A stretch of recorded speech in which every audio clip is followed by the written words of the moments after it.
right, so baseball stars. Oh my god, I'm about to do the intro and we're getting raided.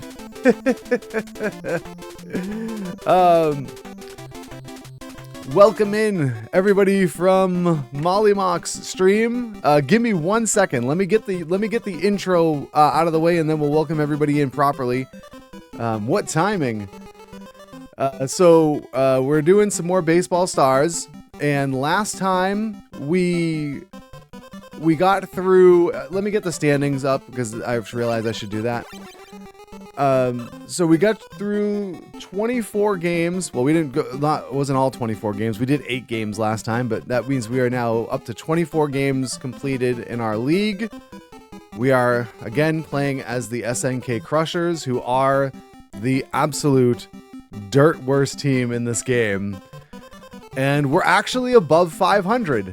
We have been toiling at 500 for pretty much most of the league. I keep saying I wanted to say season because it's kind of traditional to say season, but it's called league in this, so let's call it a league. So we are now 13-11, and we are tied for second place with the Ninja BlackSox. The American Dreams, are 23-1. They're 10 games ahead of us with 16 games left to play. We are not catching the Dreams. So first place is completely out of the picture at this point. And I guess I'm not surprised about that. I think I said this a couple of streams ago, that I probably should not have included the American Dreams in this league because they're just so far head and shoulders above every other team in the game. But I did a random draw, and I just said, you know what? We get what we get, and we don't get upset. So there we go. So we're essentially, I have shifted focus into we're battling for second place. So that's where we are at. I need to get my Chrome on the other screen so I can actually see the schedule. And there we go. So we're going to pick up in just a moment, and we are starting at game 25, and we have our next 2 games set against the lovely ladies.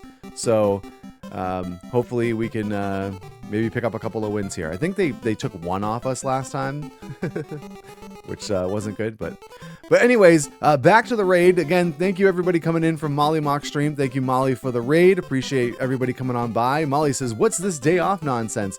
Yeah, so it is Patriots Day here. Is that a wait, I always forget. Is Patriots Day actually, is it a national holiday or is it a local holiday?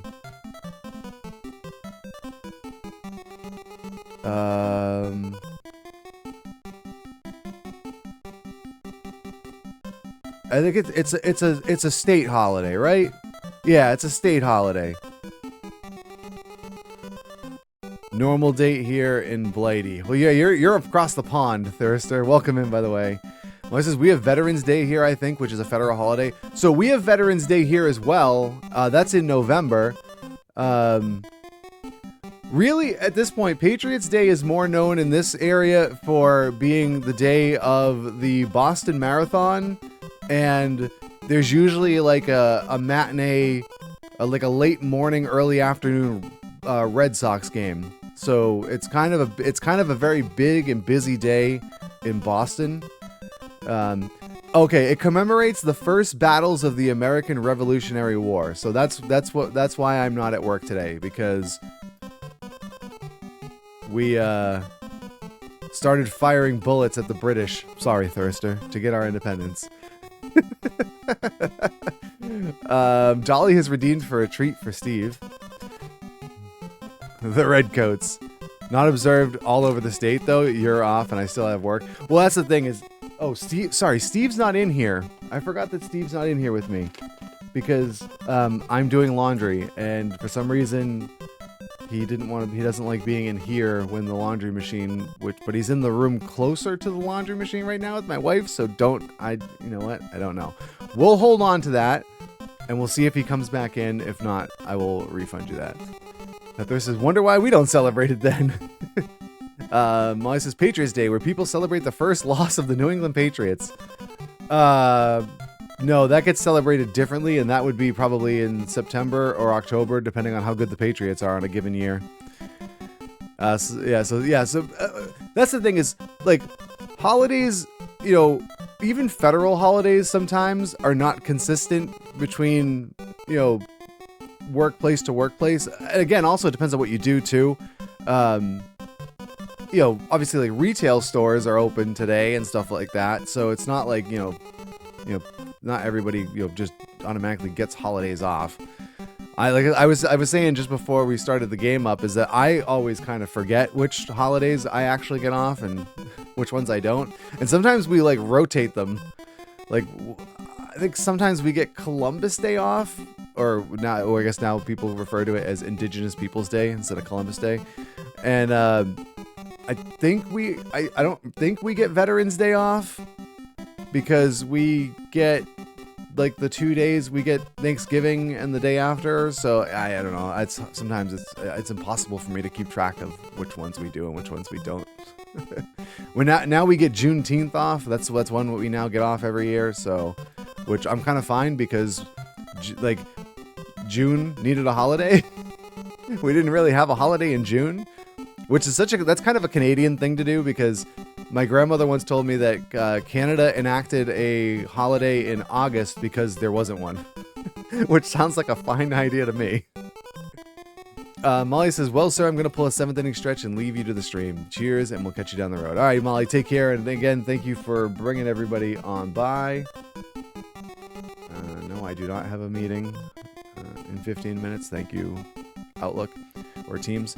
So, all right, let's get down to some business here. We're going to try, like I said, we're going to try and get 8 games in, and we'll see where we're at that point, time-wise.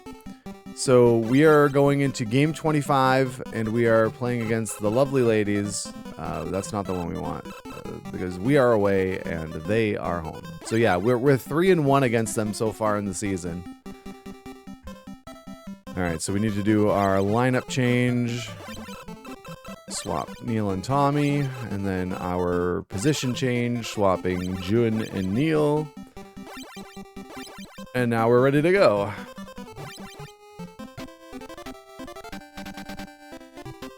Cyfox says, at my work, we also get July 5th off because it's Cape Verde's Independence Day, and we have a lot of employees from there. Oh, okay.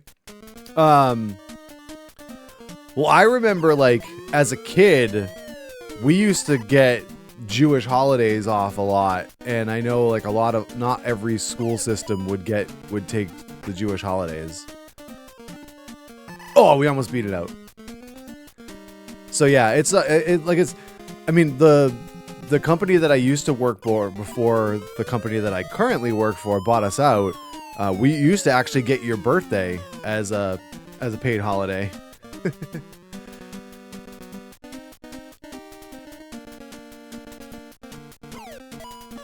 This says to quote AI. Oh, I assume. All right, this is now funny because it's actually Al, but I just am so ingrained on seeing AI now everywhere that I assumed it was AI, which is even funnier because my name is Al, and my boss jokes with me that he hates that he wants to write my name with a capital L to make sure that he doesn't make sure people understand it's me and not AI that he's talking about.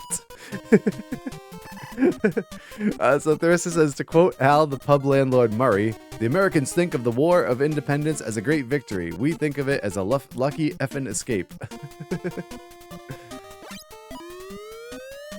Pop up a second. I should get this.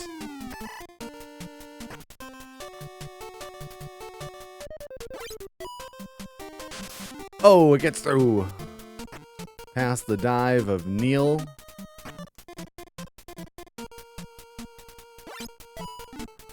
Round to third. And we're out of the inning.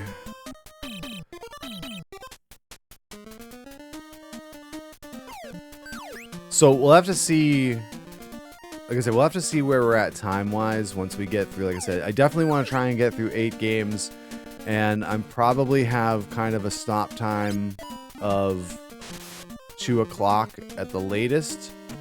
So that's like 6 hours from now. So that's actually a long time. So I might, maybe I don't. So it will not take us 6 hours to get through 8 games. So then the question will be, I might switch over and probably gonna switch over. If I do switch over, I'll probably switch over and play Final Fantasy 14. I could do City of Heroes, but I think most people will probably be like working today. So, because weekly strike targets this week, it's Fathom the Kind, Ice Mistral, and Penelope Yin. And I don't know if I can solo Fathom. I tried once on one of my tanks. I want to say it might have been my fire tank. And I got all the way to the very end, but the AV at the end, which one's that? Is that Lenaru? That's Lenaru the Mad, right? I think. I forget which one that one is. He's got this auto hit AoE aura. It basically looks like a hurricane, but it's a damage aura. And it sucks. So I wasn't able to defeat him.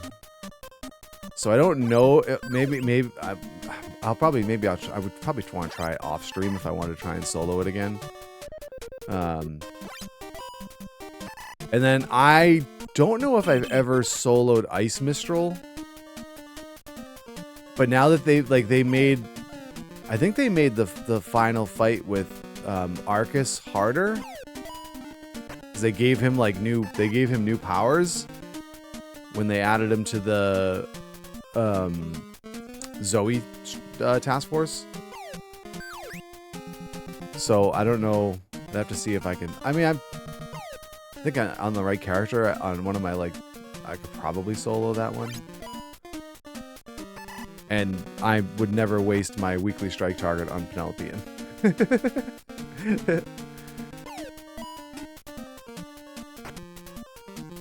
But I was also just playing Final Fantasy 14 before I started the stream up, so I feel like I would be inclined to go back to play more Final Fantasy 14.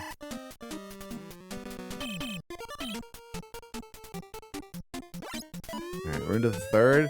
Oh god! She's batting under 100 and we just gave up that hit.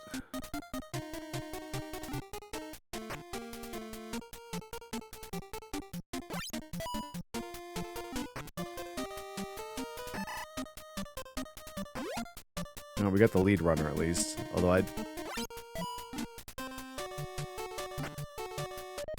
Alright, definitely, it doesn't matter. It doesn't matter. Lead runner is always better. Lead runner is always better. Oh my god, our left fielder is so slow. Alright, it didn't end up coming back to haunt us. I could also play some Yu-Gi-Oh instead, but I'm kind of reaching like a bash my head against the wall point in Eternal Duelist Soul because I'm desperately trying to pull Cosmo Queen out of a pack and I can't get it. I just can't seem to get it.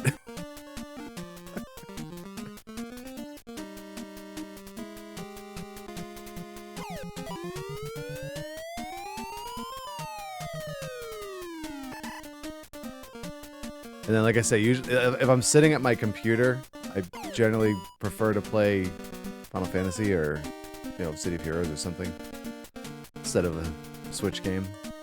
But we'll leave. Oh, swing and a line drive into left center field. It's down for a hit. Here comes the throw into second. Oh, and he's out.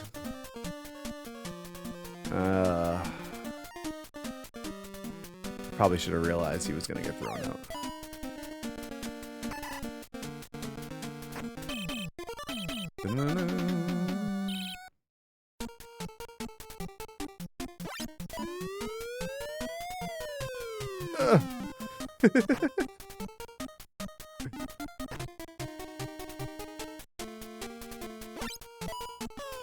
So I think what we'll end up doing as far as Baseball Stars is concerned, like I said, we're going to try and get those 8 games done.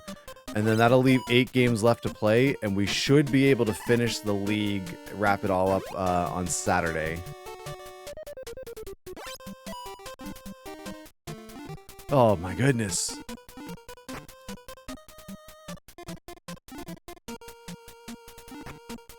And that'll mean by next Monday I'll have to come up with what the next variety game is going to be. Thank you. We'll take it. On to the 5th. Still no score. Oh, that should have hit me.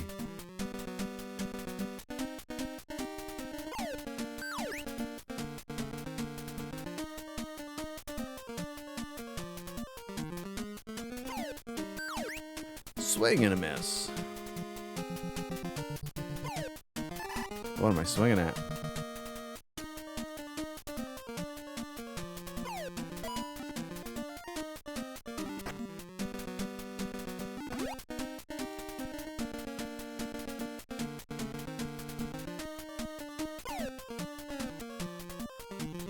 Nope, nope, nope. Who is that? Is that KGB? No, it's Jun. Alright, I was saying, yeah, he seemed a little bit faster than most of my other runners.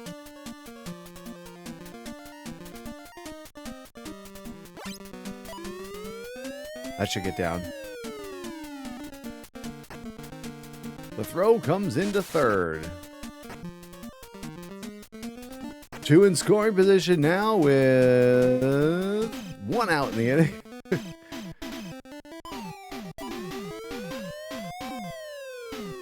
I probably should have considered pinch hitting for my pitcher there since we're kind of starving for runs at the moment.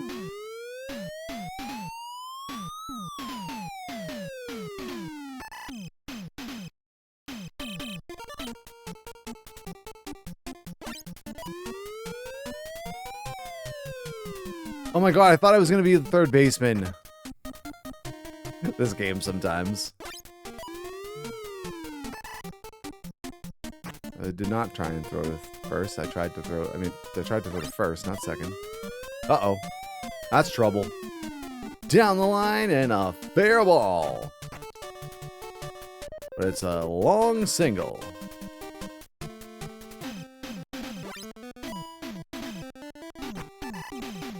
Excellent double play.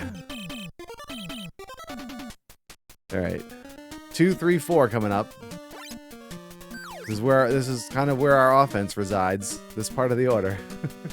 We got to try and get something going here. Ground ball to short. The throw to first. Oh, yeah, that's right. She's got a cannon over there at short. She doesn't cover a lot of ground, but she's got a strong arm.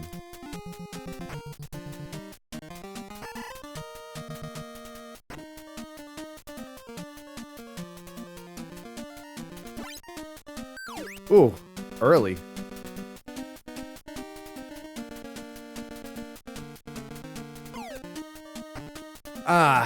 It's my best hitter, and I just let him get hit by a pitch. With 2 outs. That seems like a bad idea. Oh, it's even a doubly bad idea now, because Tommy just popped up.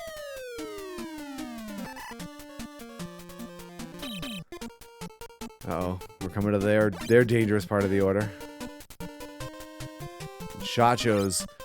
He's looking for the shell answer, man. He's out of gas. I did not want to dive. I wanted to jump, but I would have been in range anyway. Lead off double. Uh-oh. Do we have to consider going to the pen here? Line drive to left. And it's caught for the out. Oh, no. Oh! I could have got her. I could have got her. Popped up over towards 3rd.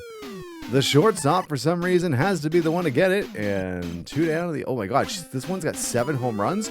Oh, they make it 8. She just took us yard. And we're now in some serious trouble. Should have gone to the bullpen.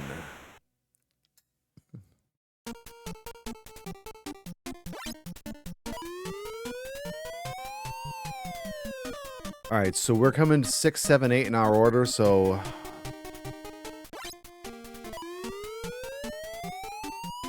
we might try and actually get another full inning out of him if we can get this out here.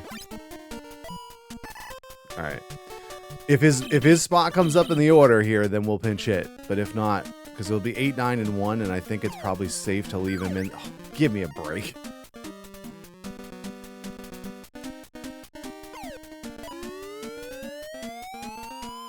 God, can we hit some balls on the ground, please? Maybe not to shortstop. Anywhere else but shortstop. Okay, that's all right. That's going to drop, I think. Yeah. Let's go. Go, Jun, go. He might have got... He should have triple out of this. Go, go, go. I think. Oh, no. Let's not... We can't make... No, we don't want to make the out of third.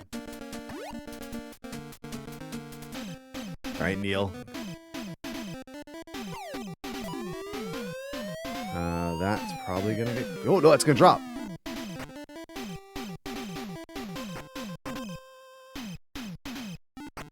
All right, so they have a righty pitcher on the mound, right?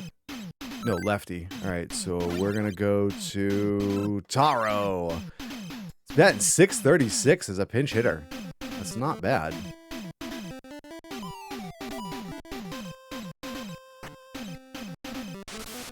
Hey, the run scores! That was much closer than I thought it was going to be.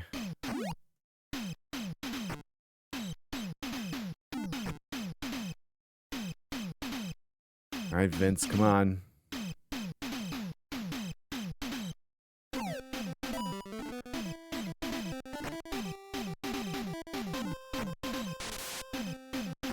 He's so slow over there. Get through. Hey, we tied it up.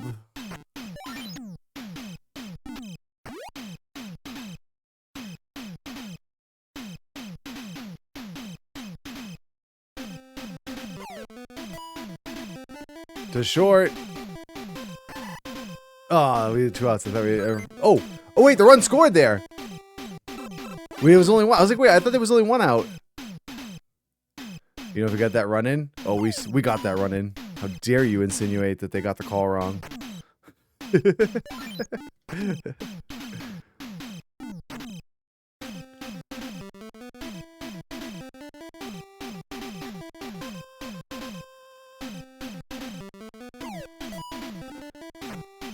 Oh, that was going through. But the Crushers pick up 4 to go out in front. All right, Ikawa. Oh, they're going to pinch it. She's only batting 142, but she has home run power, so we got to be careful.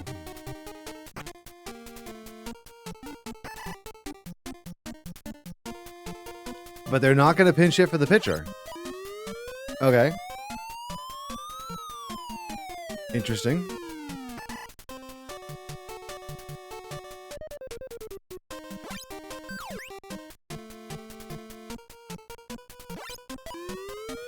Popped up right in front of home plate.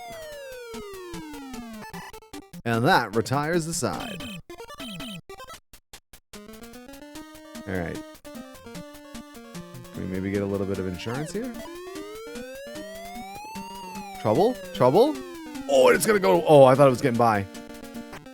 That's all right. We'll take the hit.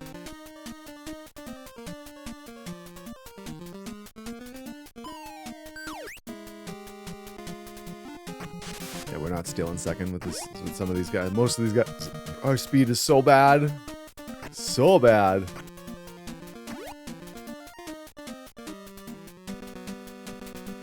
Hey, pitch the ball. Quit screwing around.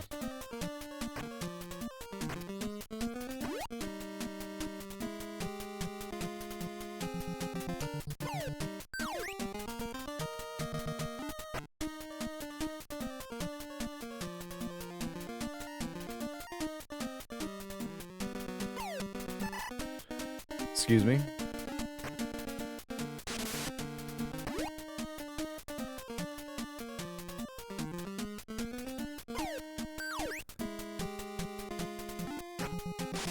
That somehow caught the corner.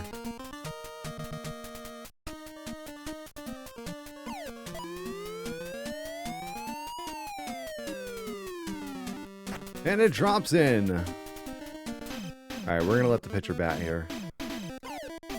So we want at least one more inning out of him. Oh, you know what? No, we're not. Let's pinch hit. Let's pinch hit. We'll go with Tyrone here. See if he can get a hit. We have 2 more relievers that we can use. Safe! Let's go! Technically, that shouldn't be a hit in actual baseball. It's fielder's choice, but...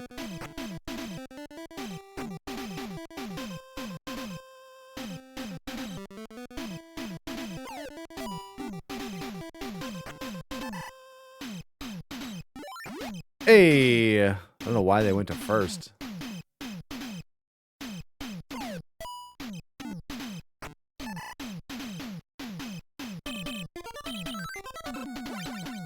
Alright, Hama.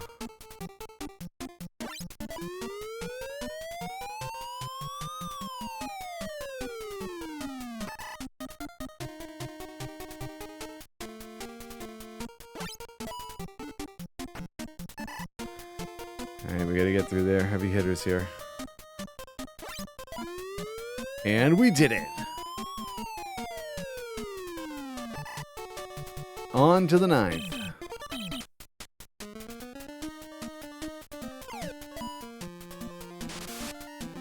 Ooh, they called that a fair ball.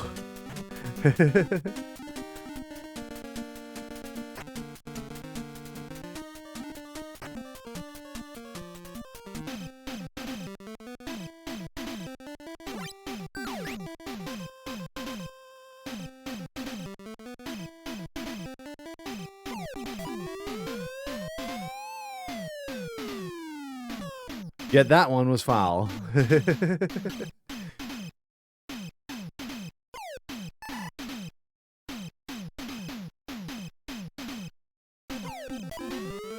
Oh, Tommy? Nope, just gonna drop in for a hit.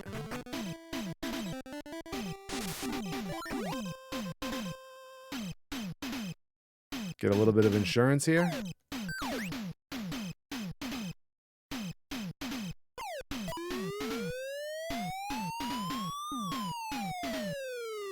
I would say that looks like it's dropping.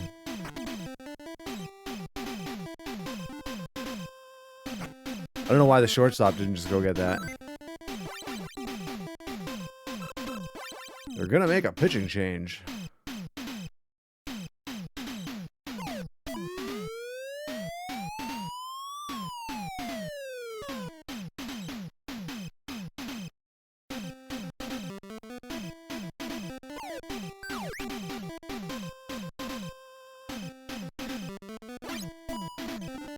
She's essentially supposed to be their closer, and she's, oh my god, and she's got a at least 9.99 ERA. Usually when it's 9.99, that means it's over that, but they actually can't display a 4-digit earned run average in this game.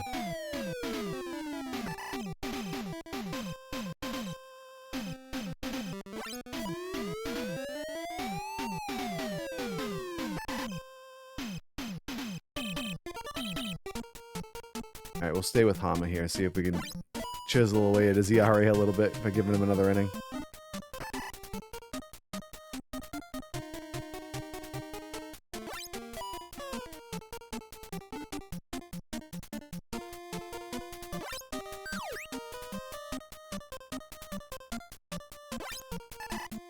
Got her.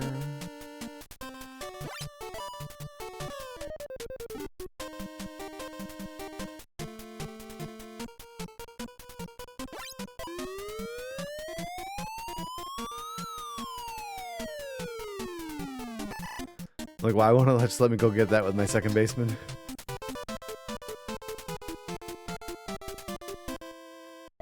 Alright. There's a win.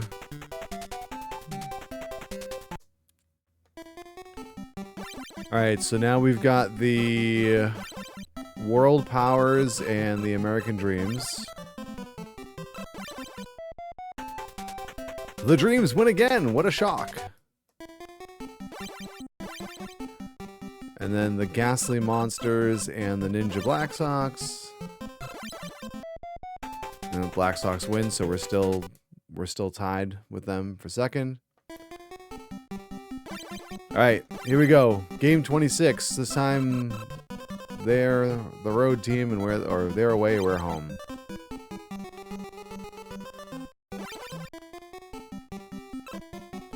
Change batting order. Changing the fielders now. Start game.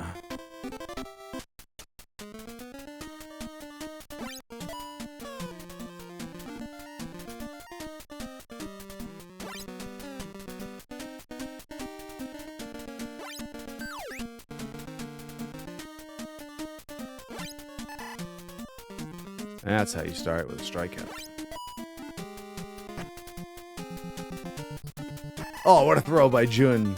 That's why he's over there. Because sadly, he's got the best arm on our team.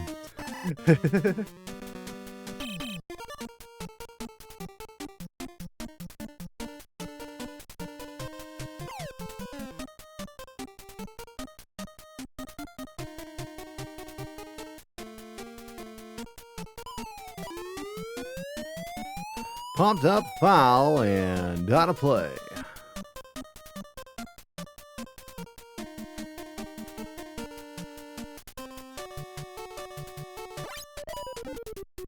Slow roller to short. Oh, any other where? I wouldn't say any. I know second base. He probably wouldn't have beat that out, but hey.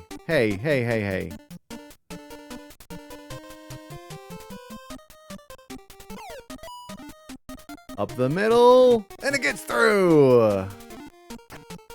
Seeing eye single.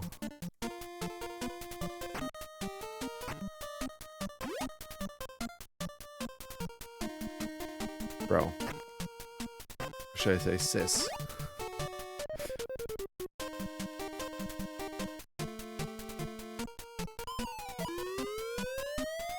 That's gonna go.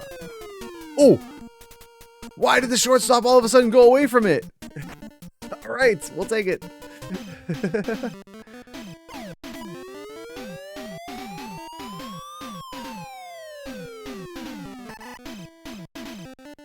I mean, it won't matter if we can't capitalize. Oh, what am I doing? Go back to the base.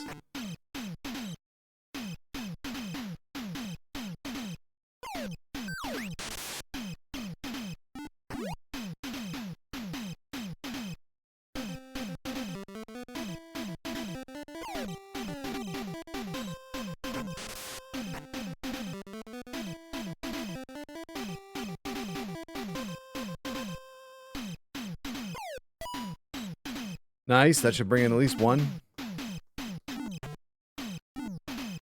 Should bring in a second run. Oh my god, Tommy is so slow. 2-run double.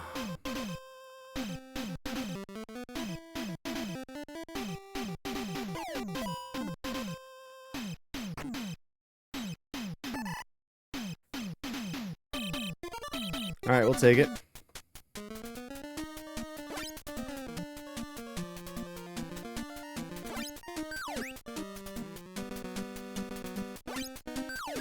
She's so far back from the plate. He's got no chance to hit this pitch. Yep.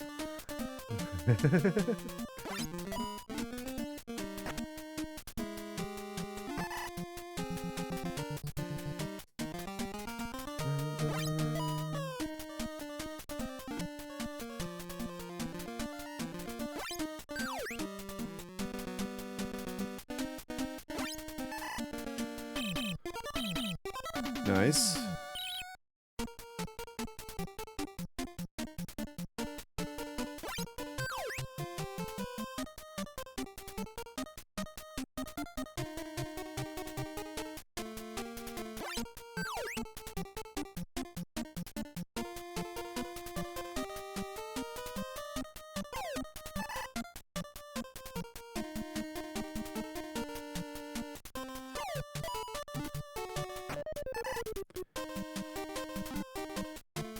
Nobe still looking for his first hit of the season.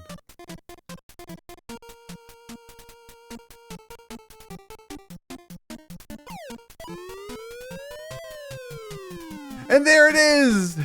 And what a rocket it was. Whoops.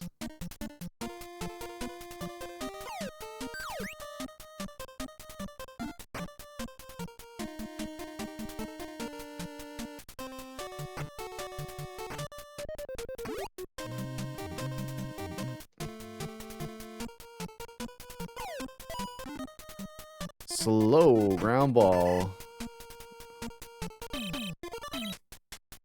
I think if they threw to first, Vince probably would have beaten that one out.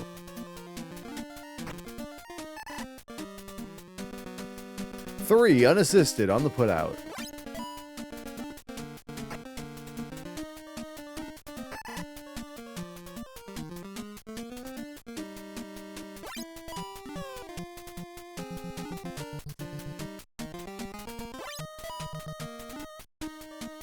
Oh.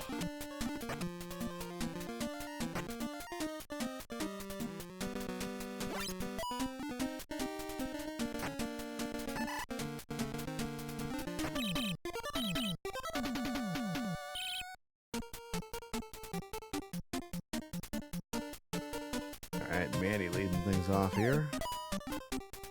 And, oh, I thought it was getting through.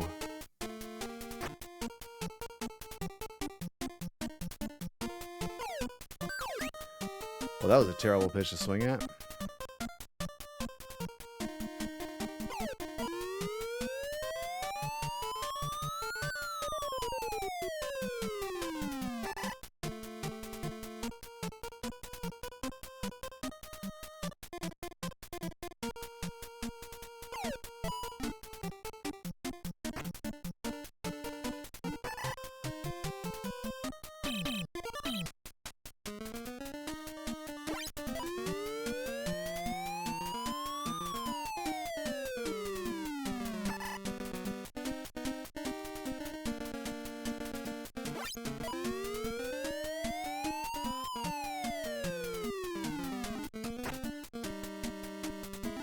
Vince covers some ground, but not quite that much.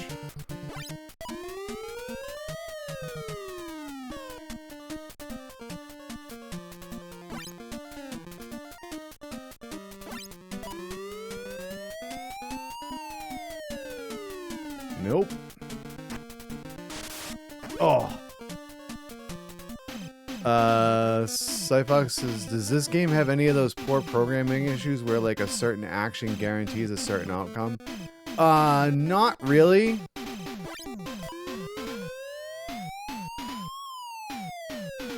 I mean, I guess one thing that you can maybe do is, so oftentimes like you can throw inside like this and see how I'm getting her to back way off? Then I can just do this and she's never going to be able to hit that pitch, even as slow as that one came in. So, I mean, there's like little things like that you can do, but yeah, usually, I mean, this game is pretty solid.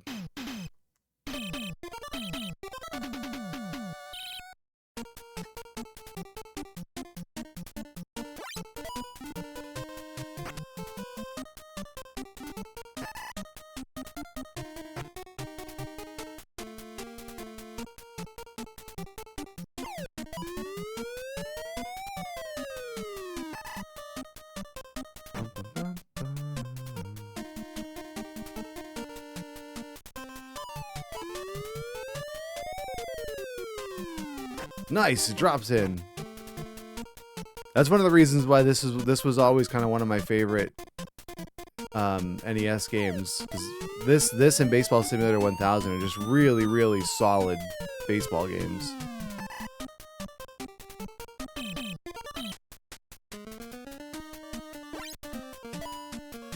I mean, I would add in the For Their Time, but I still feel like I feel like this still holds up and still a fun game to play.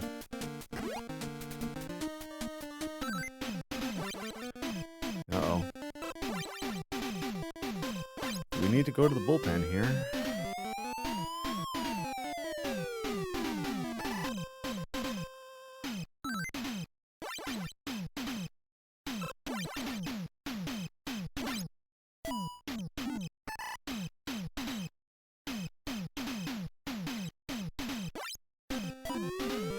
Whoa, baby.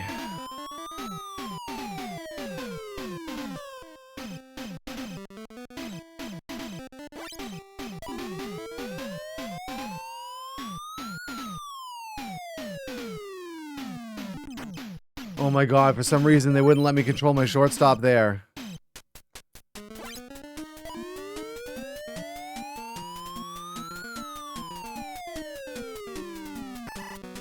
Oh, we gave him a run that we shouldn't have. Alright, here comes the new pitcher. We should pinch hit here. She's left-handed, so let's go with Glenn.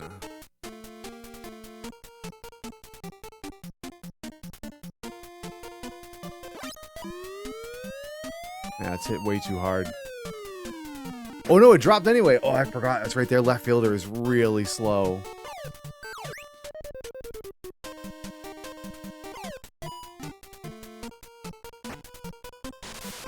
Oh my god. So are our base runners for the most part.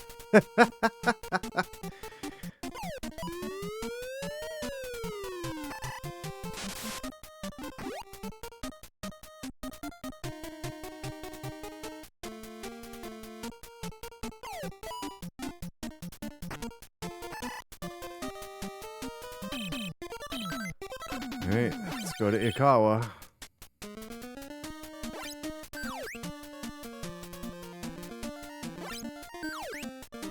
And yeah, so we should get the strikeout here because she's way back in the box. Even if she swings, she won't be able to catch that outside corner pitch.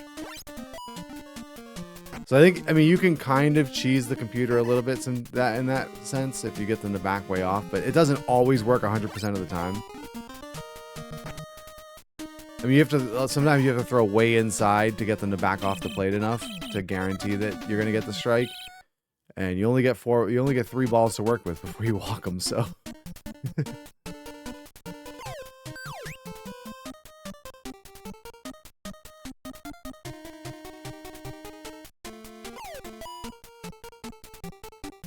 Lined up the middle for a hit. Lead-off single for the Crushers.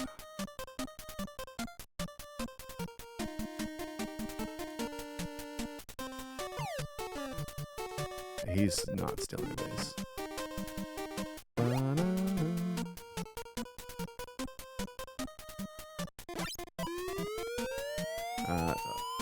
Yeah, first baseman's gonna be there, right?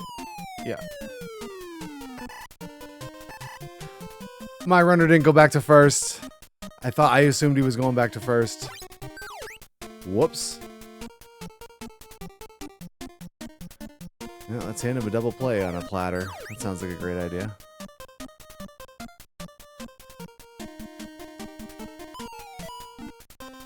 Slow bounding ball to first. Or third, excuse me.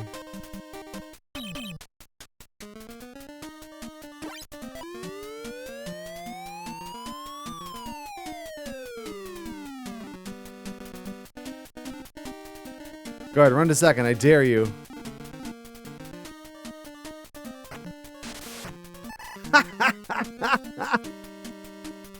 I didn't think that would work.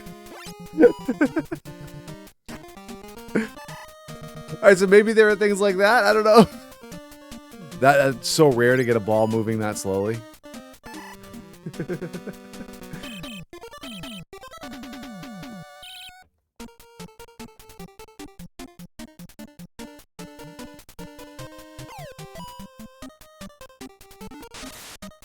Nice.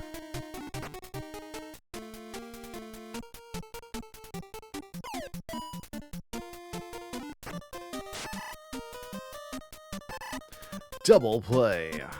All right. Jeff.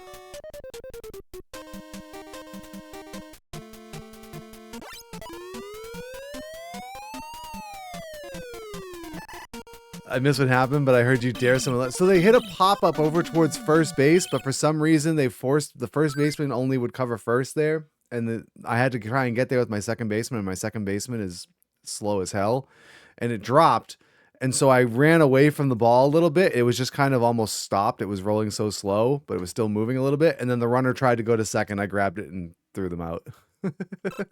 It was pretty cheap. I dare you to run. It's like the thing you used to do as a kid when you were playing wiffle ball with your friends. You just leave the ball on the ground and go, I dare you to go. They try and go and they chuck the ball at them. Because that was the thing, wiffle ball, you could throw the ball at people to get them out.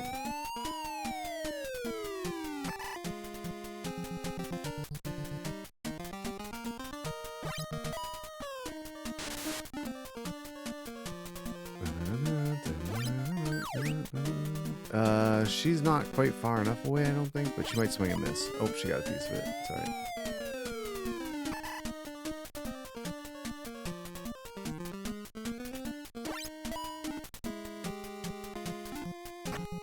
She's gonna beat that out. Yep. Slow roller. Oh, we gotta be careful here.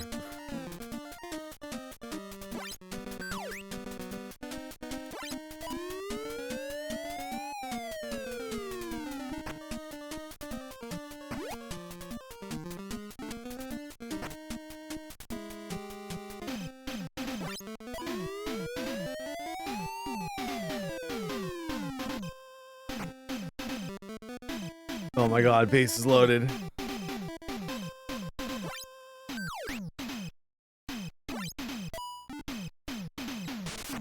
Oh, we got out of it.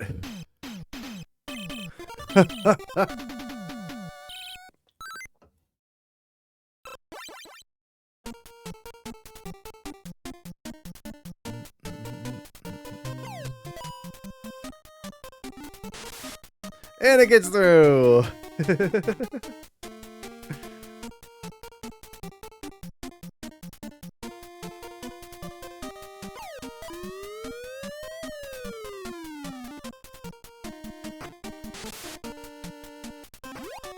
We'll probably go to our closer next inning. Because Hama is super gassed. He's already pitched 2 innings. I could maybe do a delayed steal of third here on a pickoff attempt. Let's try it. Oh no, I need to... There we go. It worked. That's like my only runner I could probably do that with. Oh, I should let him get hit. Base is loaded for our cleanup hitter.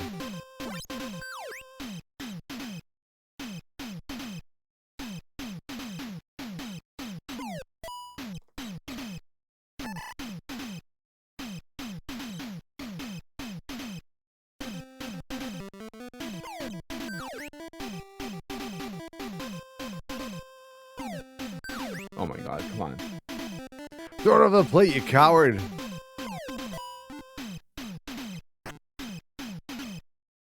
Yeah, we'll take the run. A little bit of insurance. Tommy coming through! Can he get to second? He's so slow. Oh no! Oh my god, he is so darn slow.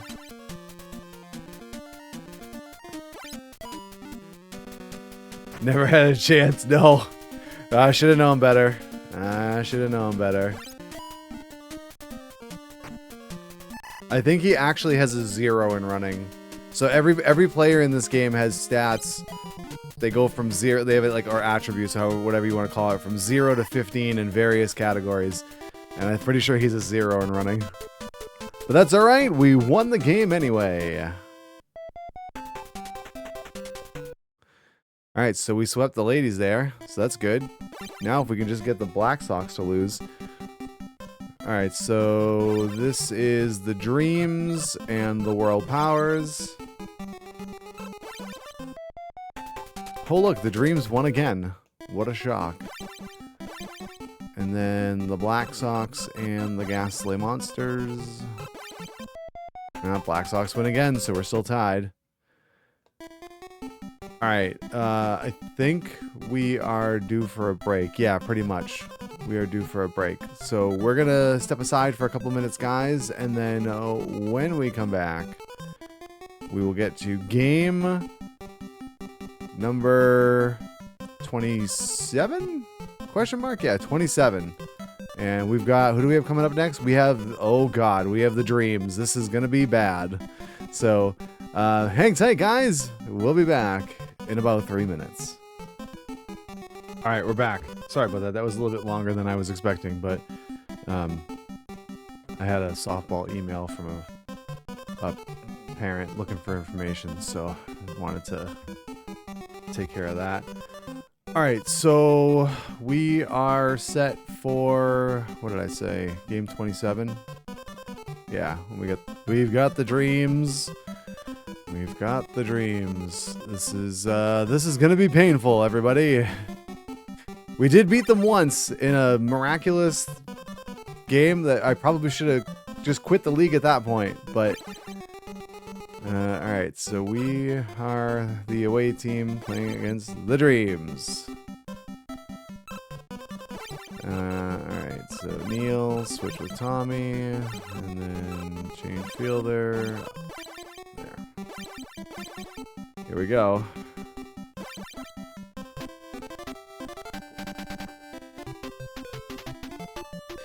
You believe?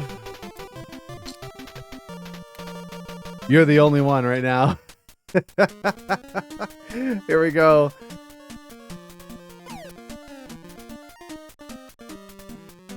I mean, that one game that we beat them was amazing. It was like a 14 inning come from behind. We were actually were down a run in the 14th inning and came back. Oh my God. Throw the ball over the plate.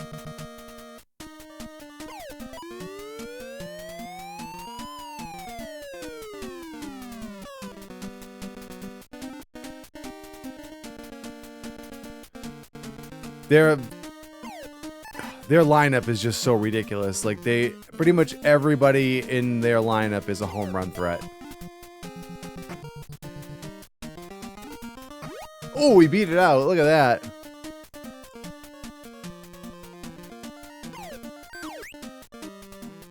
Oh, we actually got a terrible throw from the catcher. He's got a great arm usually.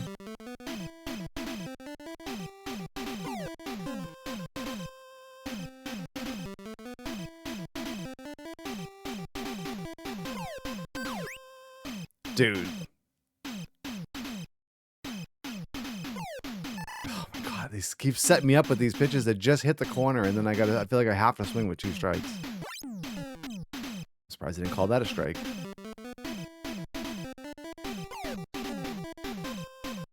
How is that a strike? Yeah. That's not going to be long enough. Ah. I got excited for a second there.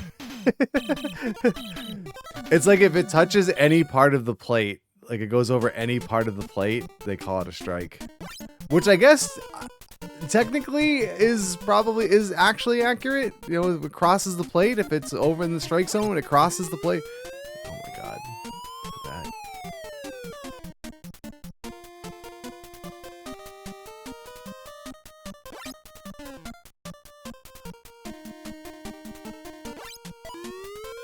I didn't back him up far enough. I should have wasted another pitch to back him up further to get the cheese strikeout. Why won't my first baseman run after that ball? He wouldn't have got it anyway. He's so slow, but at least give me the illusion of a chance.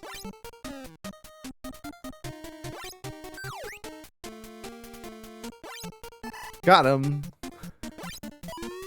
Runner going on the pitch, but is that going to stay in the park? It is. He almost tagged and went to second on a fly ball to left. That would have been embarrassing as hell. Oh, come on.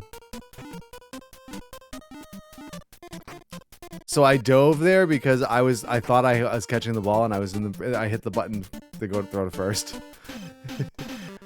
This dude's got 20 home runs on the season, and there goes the first run on the board.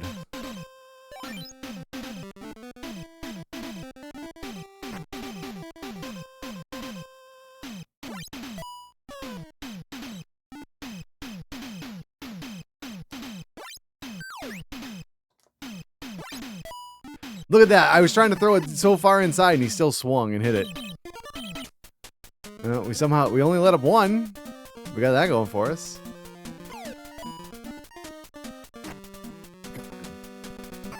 Against almost most other teams, that gets through for a hit. Yeah, our team is just really bad. And these guys are really good. So this is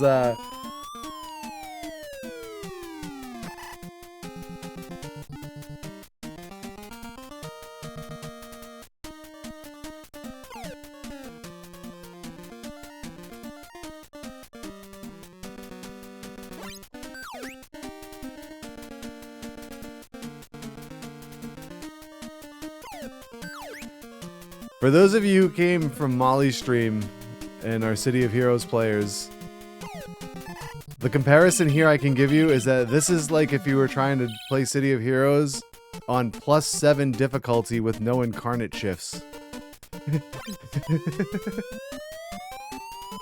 This is the disparity between these two teams.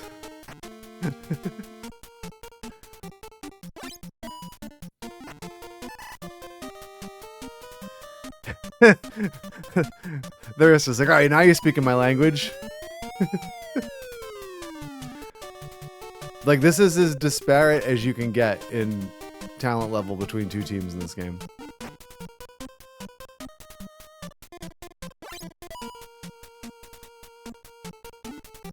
No, to the wall. God, that lead runner is slower. That would have been a run.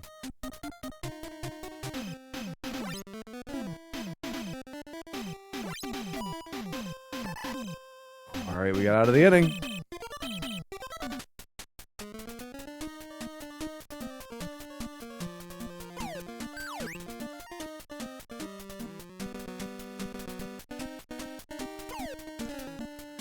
Hey, they called that a ball because I swung so late.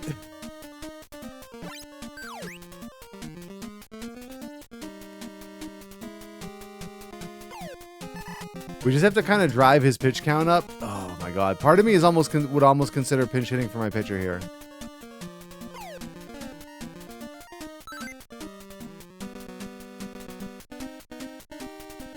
No, I can't. I gotta get at least another inning or two out of him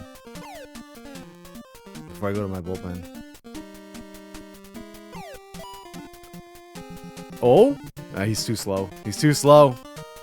Oh, we beat it! Let's go!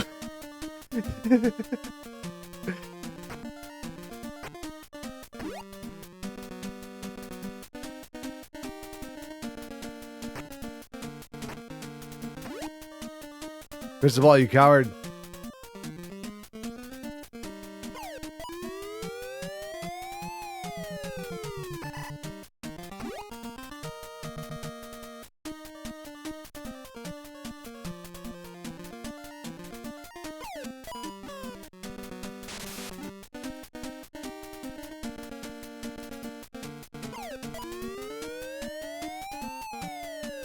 Oh, he just covers too much ground. Oh god, 3, 4, 5 coming up.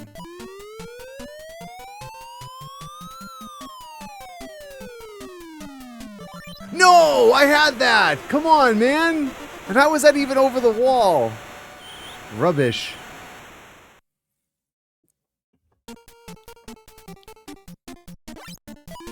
Oh, no, there's no doubt about this one.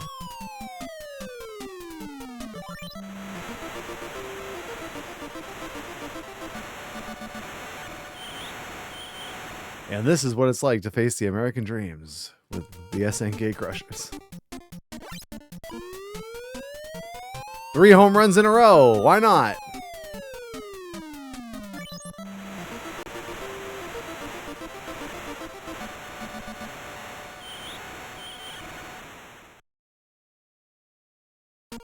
I believe? Question mark. Oh, that one almost went out too.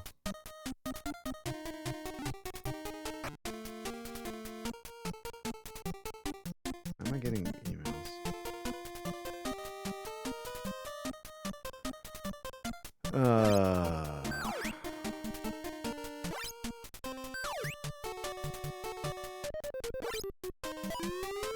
See you later. Oh no, it's gonna stay in the park. Would you look at that?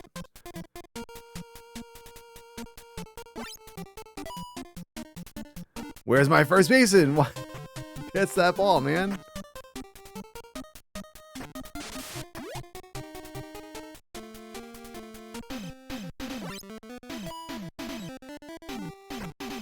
I had to throw home. Oh my god, my catcher's got such a noodle arm.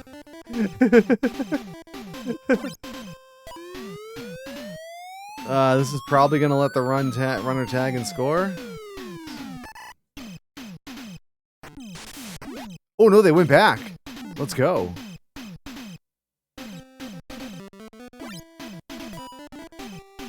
I thought for sure we were gonna see a grand slam there.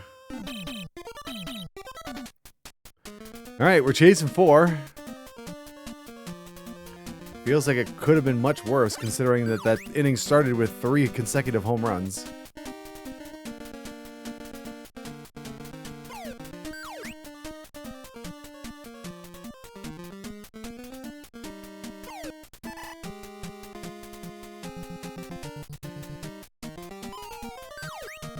Bro.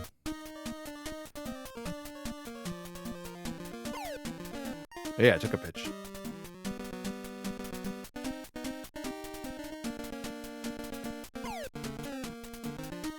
Two balls, 1 strike is the count. Oh, ball 3.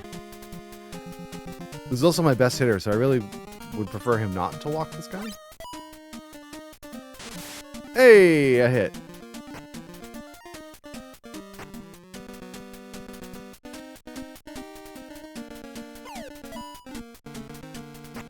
This could be 2. Safe! Everybody's safe! Thank you for intercepting that throw to second, shortstop. Appreciate that. Bro. First and second with nobody out, and that's what you do?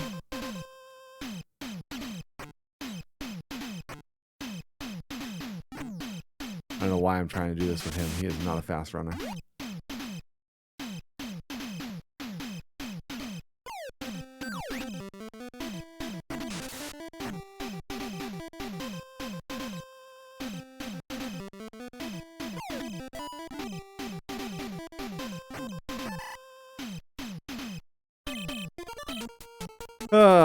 I probably should go to my bullpen here. Because this is the 3 back-to-back, guys. Yeah, we have to. We cannot.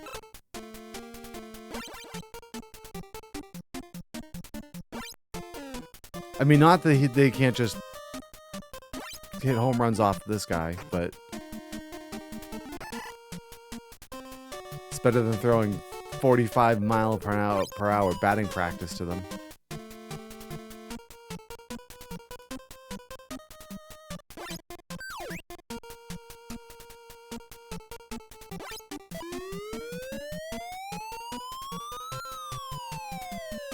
Griff says, ah, yes, Patriots Day.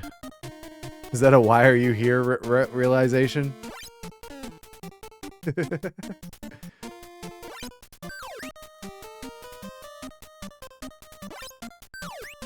Why are you streaming? Yes, that is exactly why.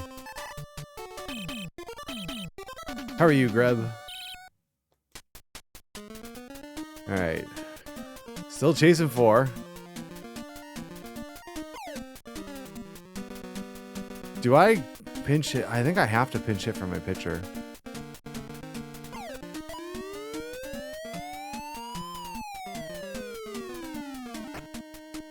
Especially now. Sorted a couple things this morning, so far so good on the day. Nice. What are we? Right-handed pitcher?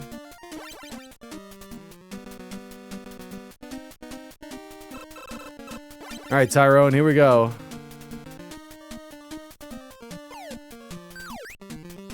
Bro. These late curving strikes on the corner are annoying.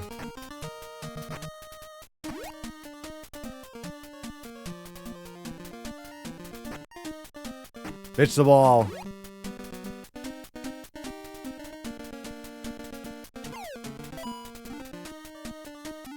It's through for a hit.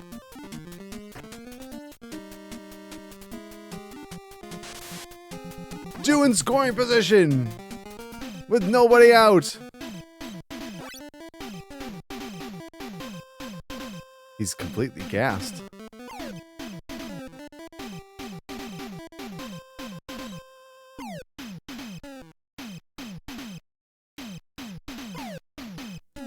Walked him on 4 pitches.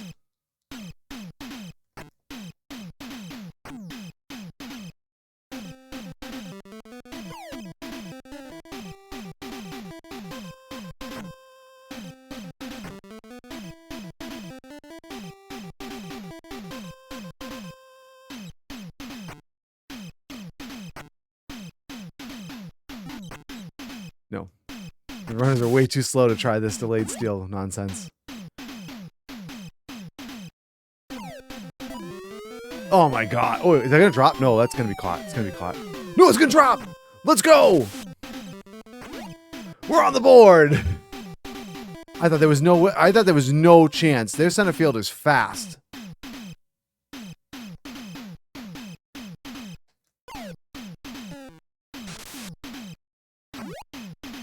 Come on, we need to do some more damage here before they make a pitching change. No, that's not doing damage. Infield fly. Batter's out. No, they're making the pitching change, and I get my heart of the order coming up.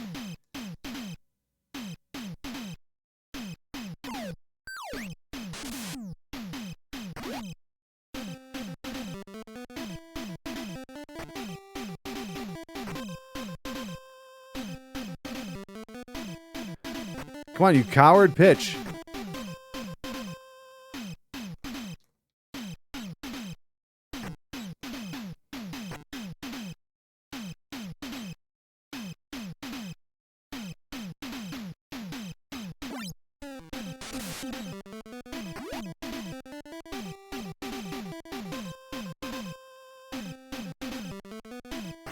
Can we not? No, he's too slow.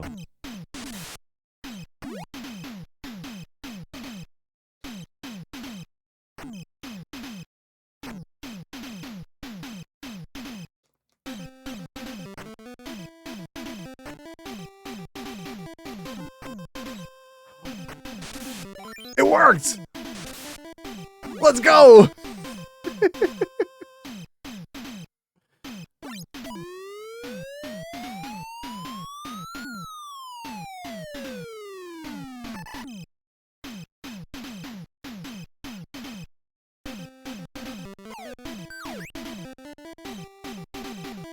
I might be able to get this guy too. That's Vince, right? They're just gonna let him go! Alright!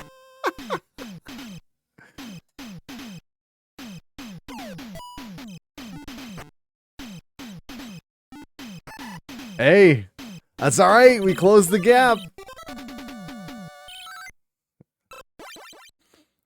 Here now lies the problem with this right now, aside from the fact that we still have to pitch to them, is I exhausted my best reliever already, or one of my better relievers, and I only have 2 relief pitchers left to get through 4 more innings.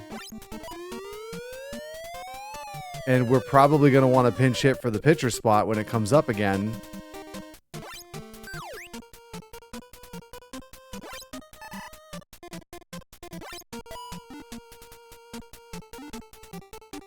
Oh my god. He's so slow. Nice. We still preserve the not chance of a double play. No. What? Why are they making me control my third baseman there? Or whichever. I don't know what was happening. Alright. No, we gave up a run.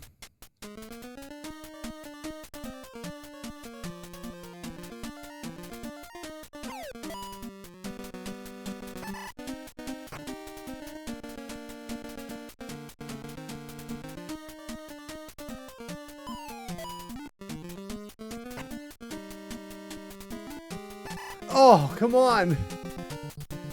I thought he was going to beat that.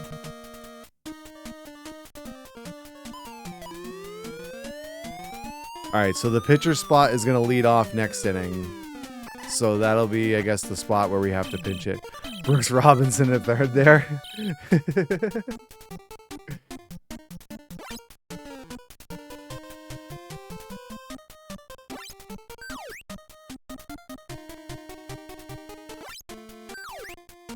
I don't know how that's a strike, but we'll take it.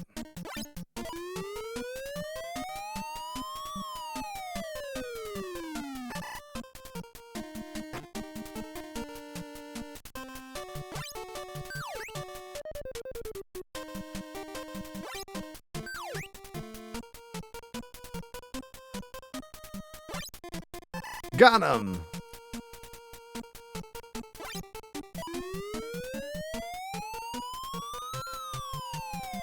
All right, we just got through the 2, 3, 4 in their order. That's good. All right. Here we go, Ed.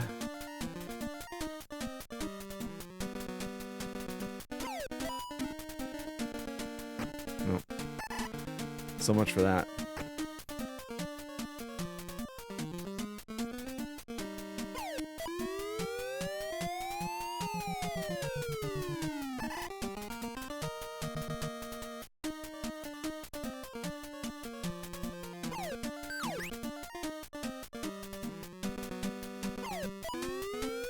Nice, solid contact.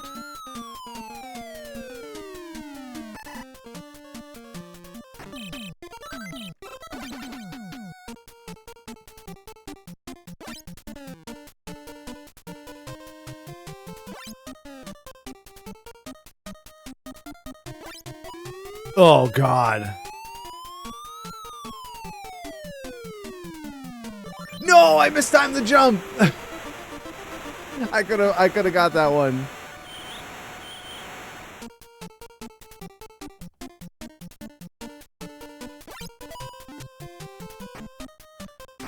That's not where we want to throw the ball.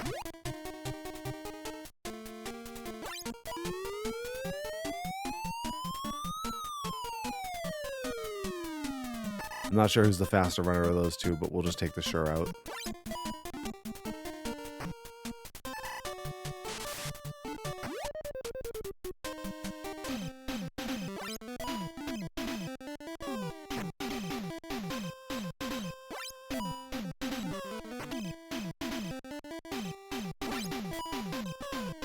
Bro, you're driving up my pitch count. Got him with the changeup. New pitcher. Oh no, they're making a defensive change.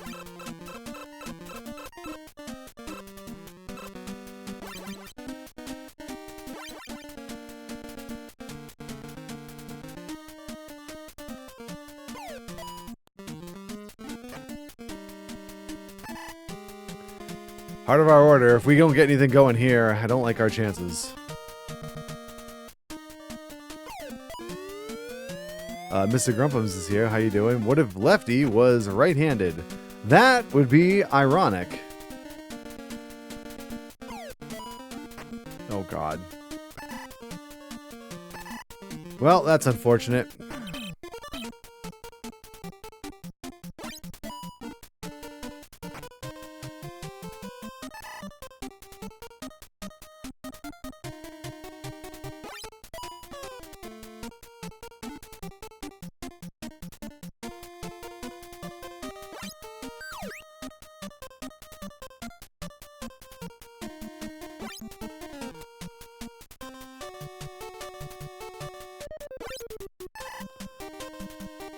Let's see. Mr. Grumps is doing well, and you, good sir? I'm doing our... Oh my God! Throw to first!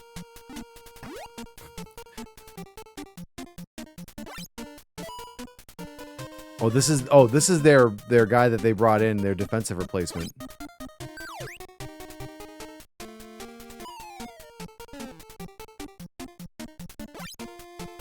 Got him! All right, to the 9th we go.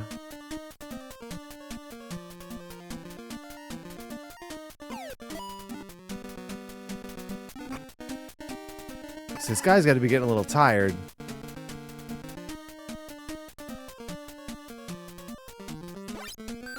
And he's still throwing 96-mile-an-hour fastballs, sure.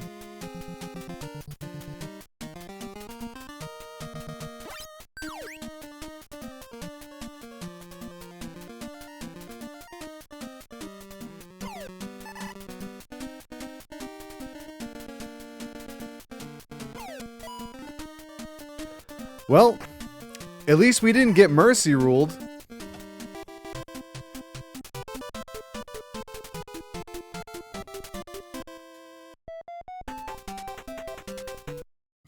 All right, this is bad because we are potentially going to lose some ground here on the BlackSox.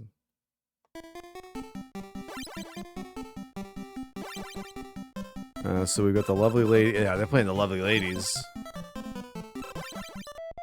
Oh, they almost dropped one. All right, now we're a game behind the BlackSox. Well, powers and the monsters. All right, here we go.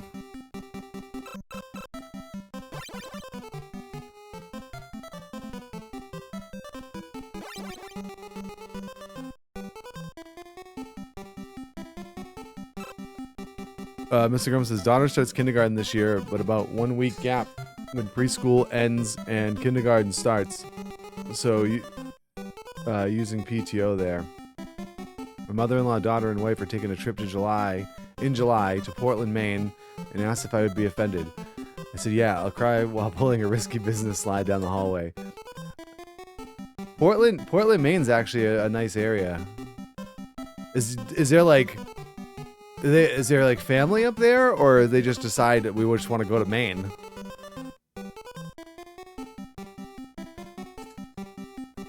Sightfox says, okay, Slugger, you can't always win them all, but you tried your best. Keep your chin up and just give it your all. Spoken like a Little League coach.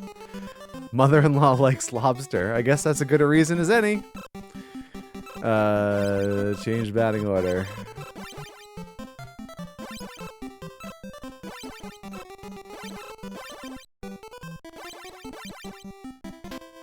Alright, here we go.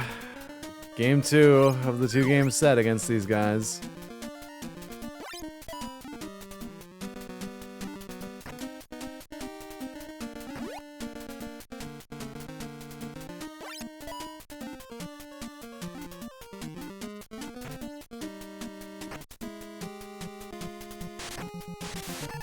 Hey, we got the out.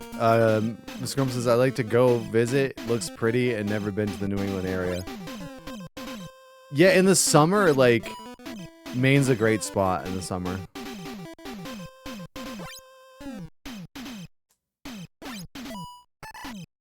Oh, wow.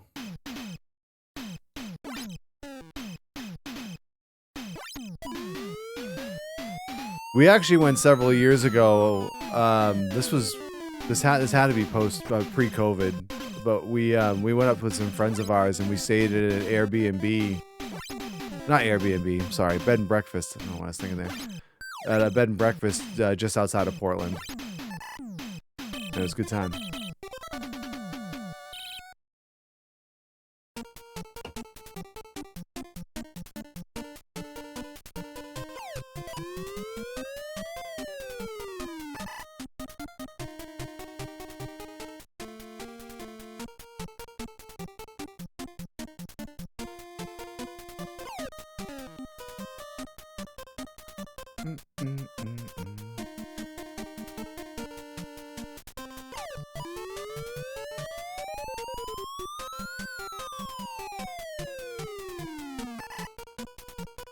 Look at their shortstop showing off just how far into the outfield he can go track a pop-up.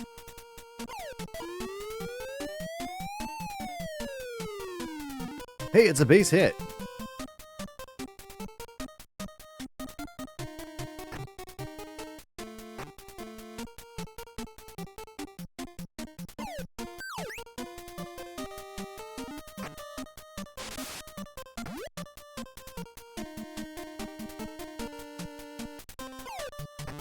Oh, he plunked him.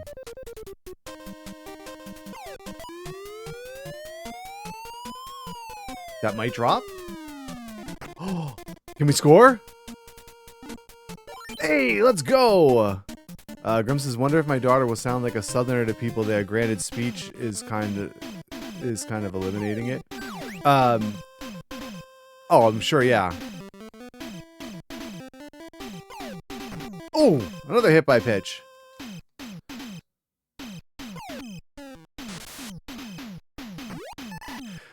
Oh, I thought he was going to throw to first, and I...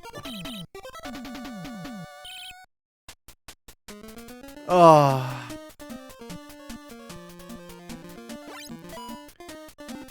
Yeah, I would say anybody probably south of Maryland sounds southern to people up here.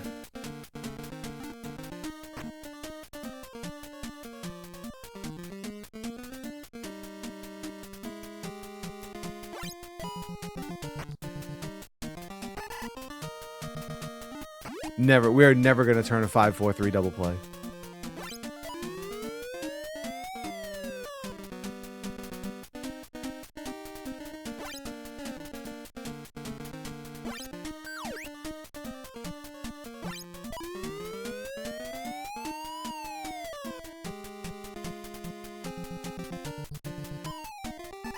Oh, got him with the changeup.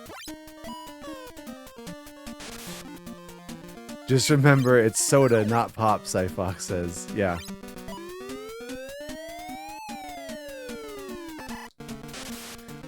And if you see a water fountain, it's a bubbler. Yeah, who says bubbler or something? Yes.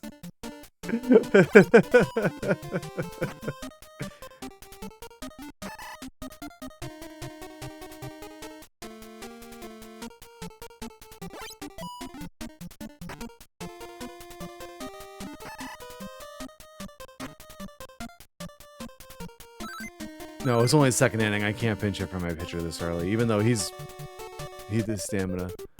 It's Bubbler. Get it right. Oh my God, he still couldn't beat that out. Gross is New England Sypoptrus.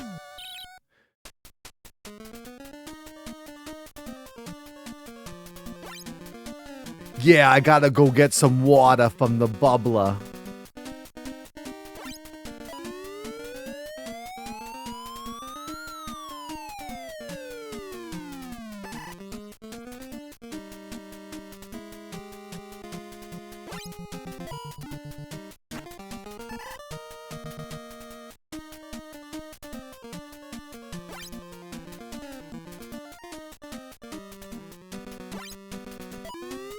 Oh no, swing and a drive to deep right center field. So long, Mr. Baseball.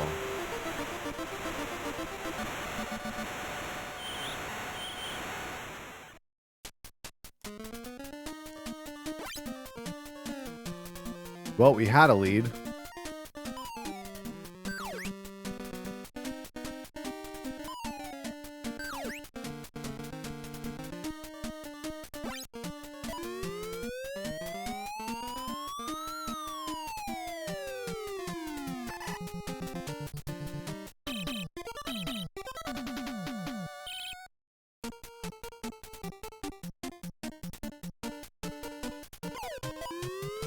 I mean, I guess the other thing is, if you go, like, Portland, Maine is kind of like the outer limits of, like, what is considered kind of actual New England, because I feel like Maine north of Augusta is almost like a different country.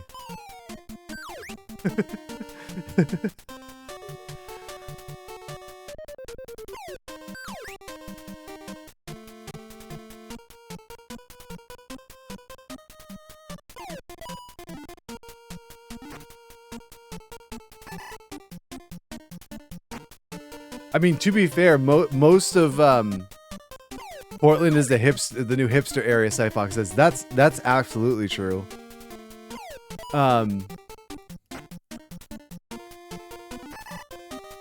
It's like Fallout, North Augusta. I'm not familiar with Fallout, so I can't answer that. But like, it's funny. Like even New Hampshire, like you get like, it really is like oh my God, I probably should have changed my picture. Like it's mostly like along the coast. So kind of like the East Coast of Massachusetts, New Hampshire, to a degree. Although the East Coast of New Hampshire isn't very expansive, and then Maine, up to, like I said, up to about Augusta, is a very different kind of vibe than the more interior of those states.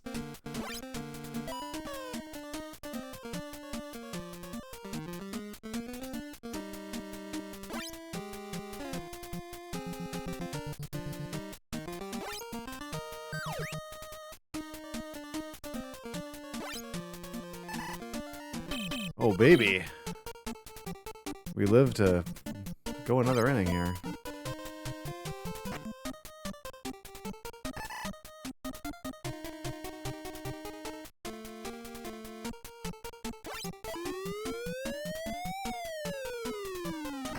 Oh, it dropped in.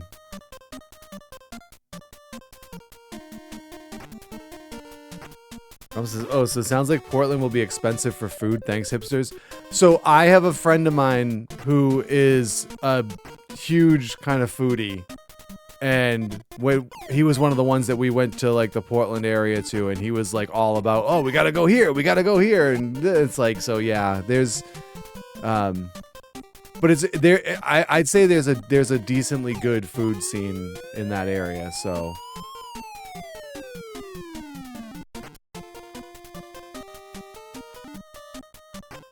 I think you can run the gamut. There's some places that are definitely more expensive than others up there, but yeah, there will be some expensive food options up there for sure.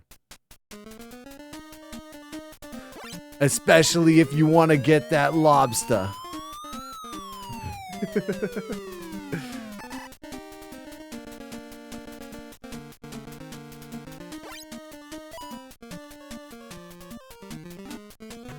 Right on the line. Trying to go one more inning and get his spot up in the order. Wait, that's actually a hell of a bunt.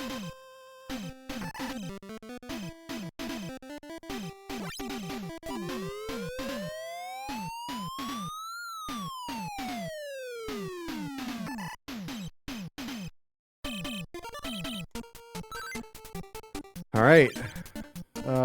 Come on, Taro. Let's get something going here.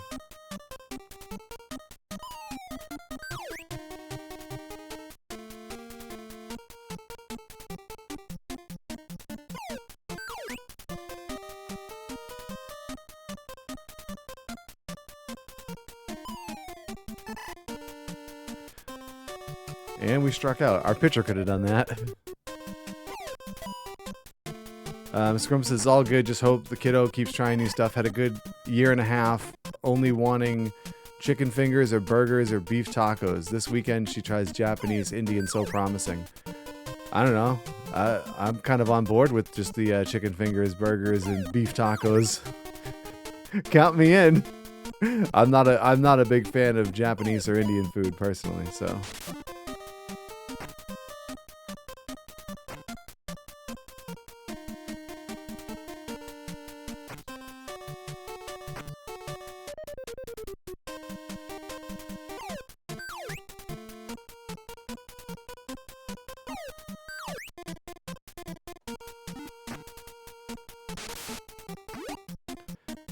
Scrum says, at least lobster, since kind of hard to get in Tennessee.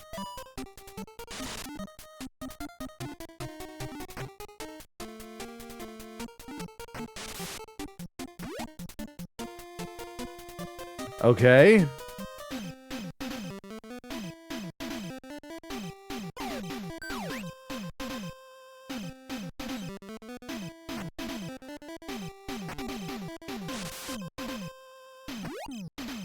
See if I can get a double steal going here.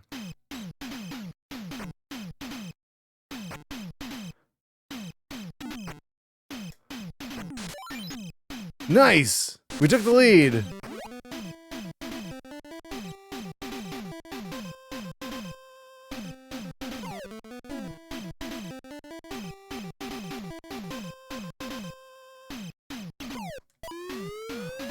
Let's go! It's out of here!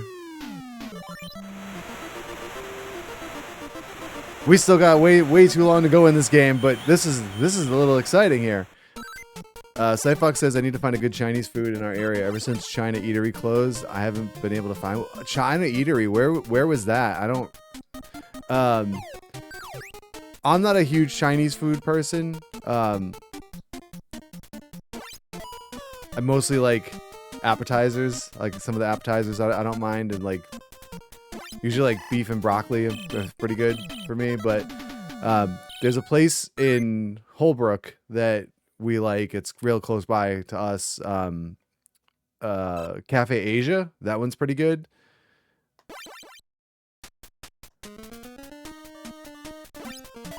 Abington next to the 7-Eleven. Is it Sub Galley? There's a 7-Eleven over there?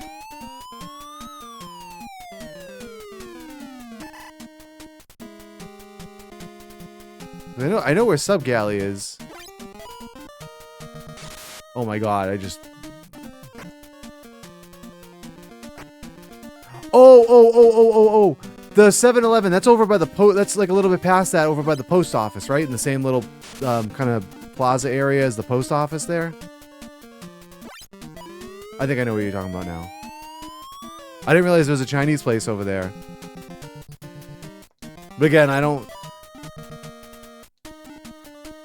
Because there's that place on 18 that's like right, kind of right across from Timberlanes too. That's a Chinese place too, right? It changed ownership over the years. It used to, I forget what it used to be when I used to work there. I'm not gonna get him.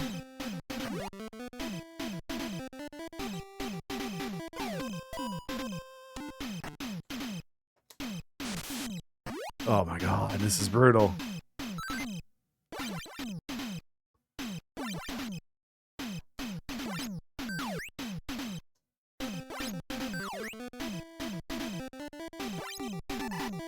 But yeah, I've also learned that like I'm not the most picky person when it comes to food. So I think I have a lower bar than a lot of people do.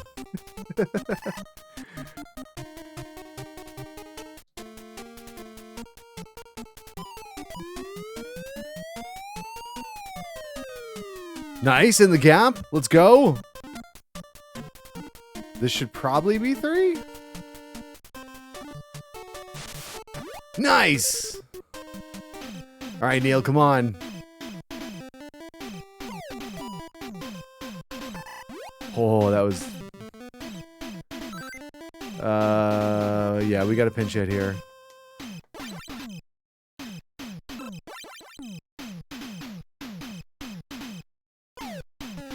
Mr. Gums' life hack. Lower your expectations for less disappointment. I guess?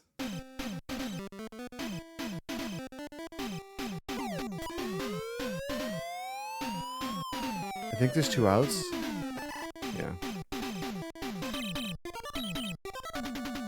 Alright, on to the 7th. 9-1-2.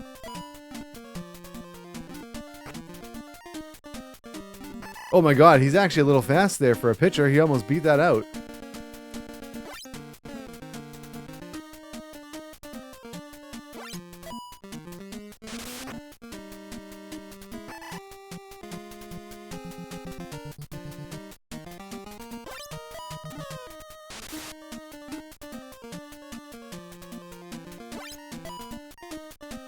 That's a rocket into center field.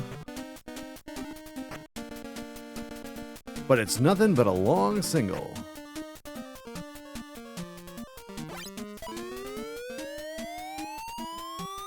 Let me chase that. It doesn't matter. My first baseman gets it. No, he's not. He doesn't have that much range. He's not going to catch that.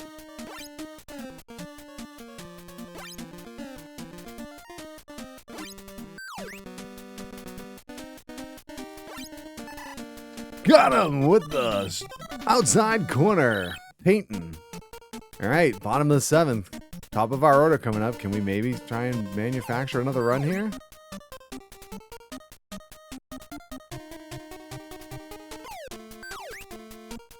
Not if we can't hit the ball.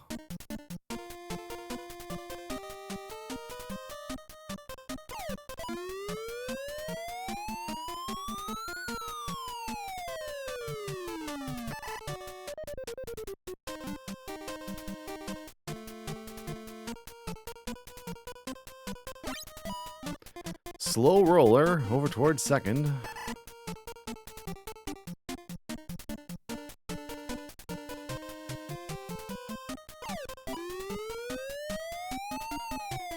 Corked his bat, you think?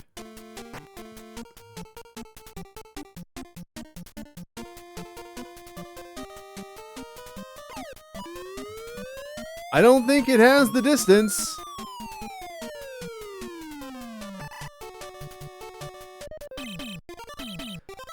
I saw the other pitcher holding sandpaper too.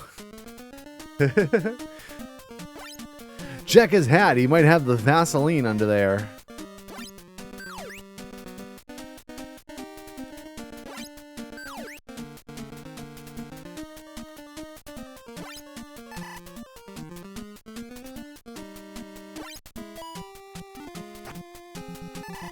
A nail file.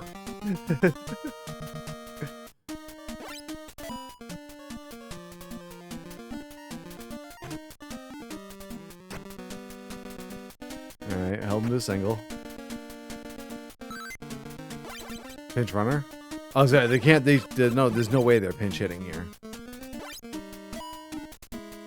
No, it got through! How did that get through? Oh, they got a speed demon on the bases here.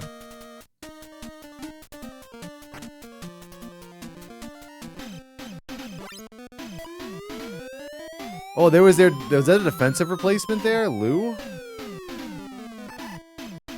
Well, we got out of it. To the bottom of the 8th we go.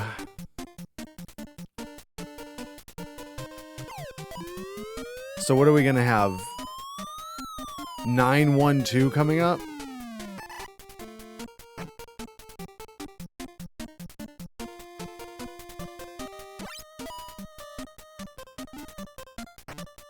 Come on, get there. Nice. Infield single.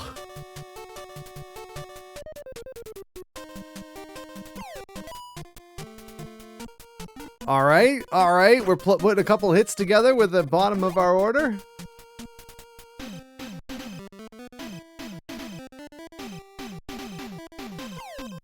What the hell am I swinging at?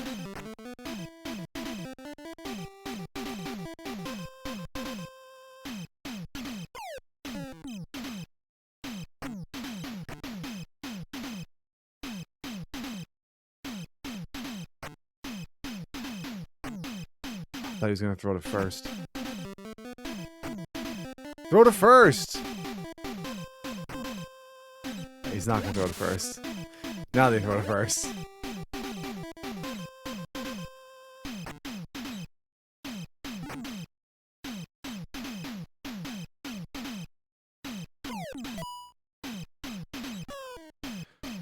Alright, so unless we hit into a double play here, our pitcher's going to come up and we can pinch hit for him. 2 balls and 2 strikes. The count here on Neil. 2 on and 1 out in the home half of the 8th inning. Right? 8th inning? Yeah.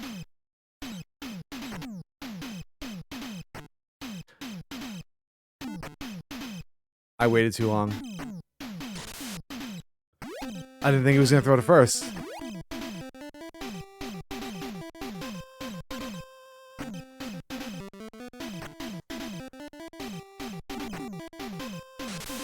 Nice! Double steal!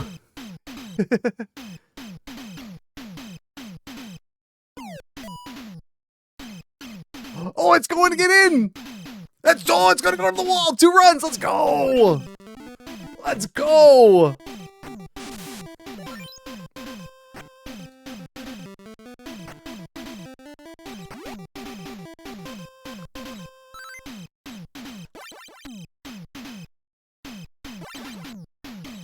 Come on, Ed. Let's keep the hit parade going. Still only 1 out, right? Yeah. Oh, Right back at the pitcher. Hard hit ball, but...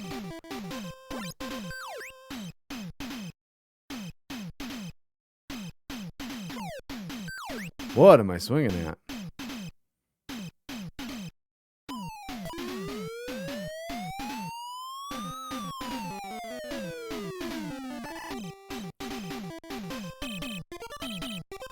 All right.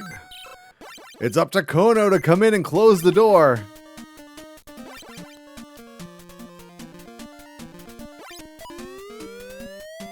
Fly ball down the right field line. And it's caught there for out number 1. Top of the Dreams order up here now, as they're still down by 3. Let's bear in mind that... Got him!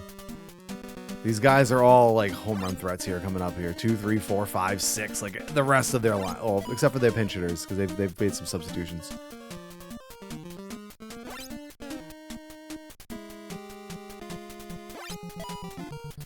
Down the right field line for a fair ball. Babe's gonna head into second. No, he's gonna retreat back to first base. 2-out single.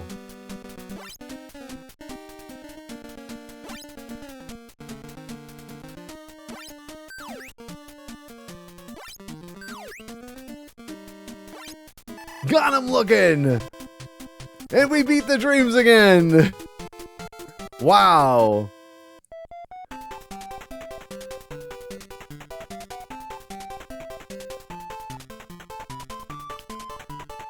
Listen. Holy crap, pep talk worked. I guess. I mean... I already now see this as a successful season. I can't believe we actually beat them twice. Alright, where are we here? So, alright, so this is still, we're wrapping up the 28th games here, so we need the Ninja BlackSox and the Lovely Ladies. Alright, so we still trail the BlackSox by a game, though.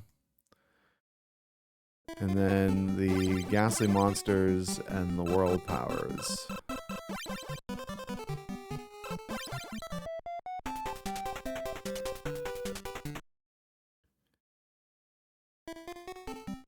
Okay, so I think are we due for a break? Yeah, we're pretty much due for a break. So we're gonna take care of that. And so what does that mean? We're 4 games in today? Yeah. So we're trying to get 4 more done. So we're going into game 29 and 30, and we've got the Ghastly Monsters coming up. So there we go. But all right, guys, we're gonna step aside for a couple minutes and kill some. Roll that beautiful bean footage. we're gonna go ahead and kill some pre-rolls, and then when we come back, we've got a series against the Ghastly Monsters. So hang tight, everybody. We'll be back in about 3 minutes. Alrighty, we are back. So let us get right back into it. So again, so game 29, so we're playing against... oh my god. I just moved my lumbar cushion here, and now it feels weird sitting back with the neck pillow that I have. So we're playing the Ghastly Monsters.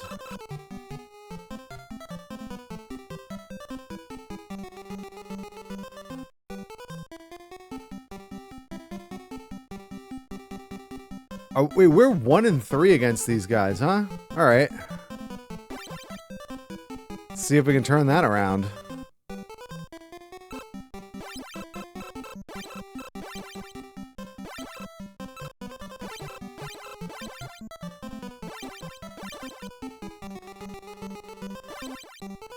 So the BlackSox have 2 games against the World Powers, which I feel like they should probably win those, but you never know.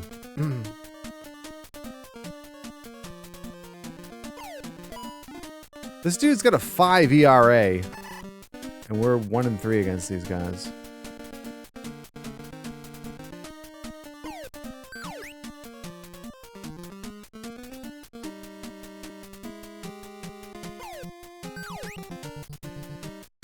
Big swing and a miss.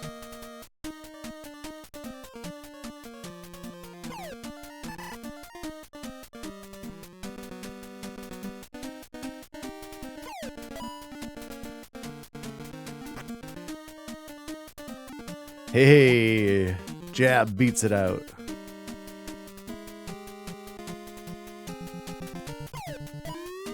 Oh, that's way out of here. Let's go. That's the 8th homer of the season for our cleanup man, Paul. We might actually have someone who finishes the season with double-digit home runs. He's left Tommy in the dust. Tommy's still kind of stuck at 4 here.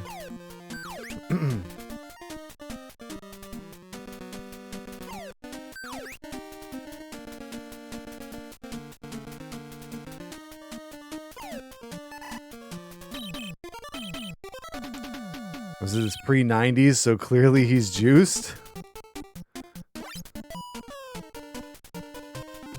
Listen, I wish more of my guys were juiced.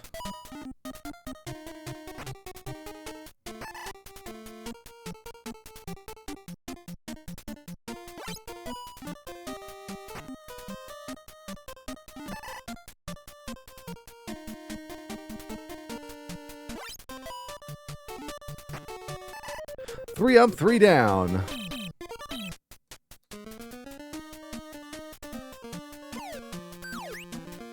Come on now.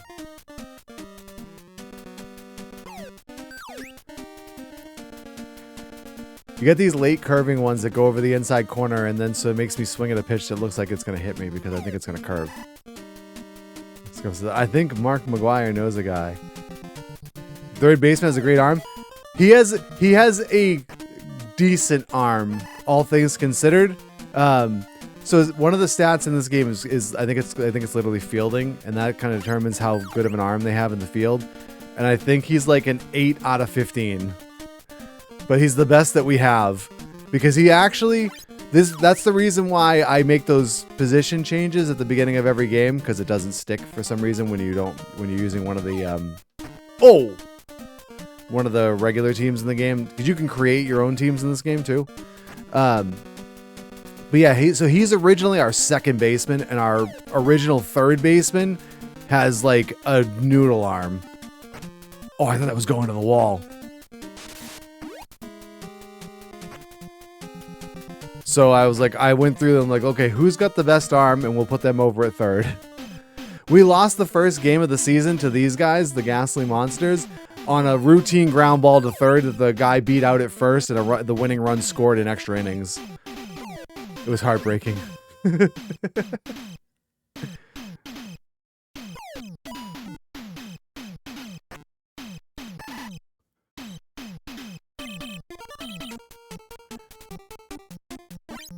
right, here's one of their power guys.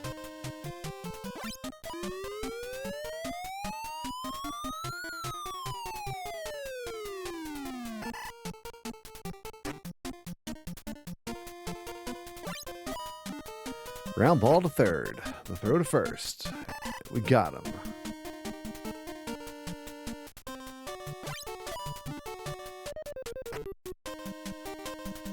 Every now and again you get one of those throws.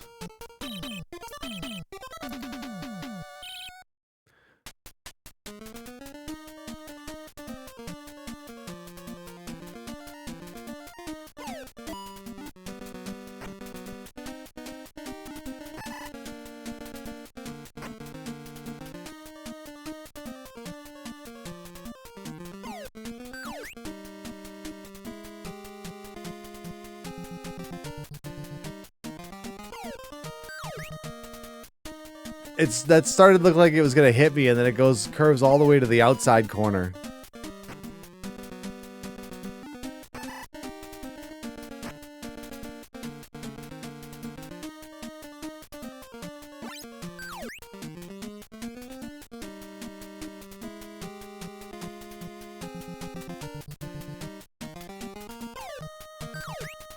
Bro.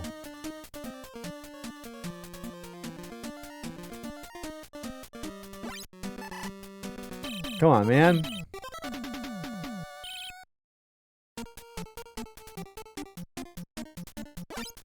This guy's batting 136.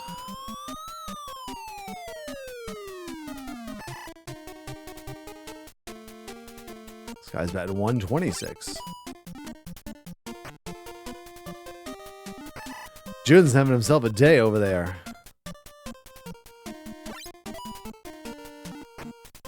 No! Go to the wrong base again.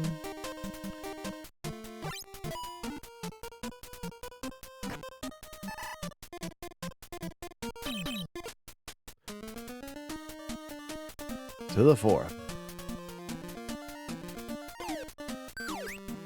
These curves.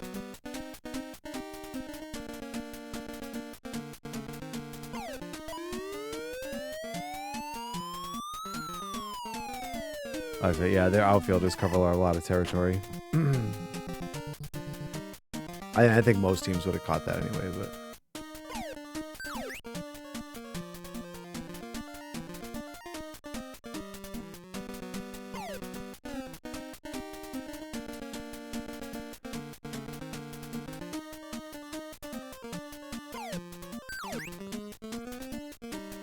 Like, how's that going to catch the corner? Oh, I see that. Another one of those curves, and I actually stuck with it and hit it this time.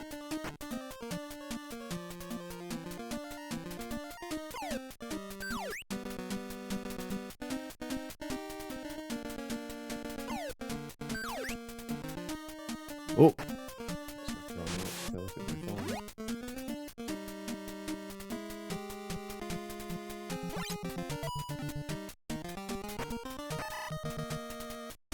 Double play, because my team is slow as molasses.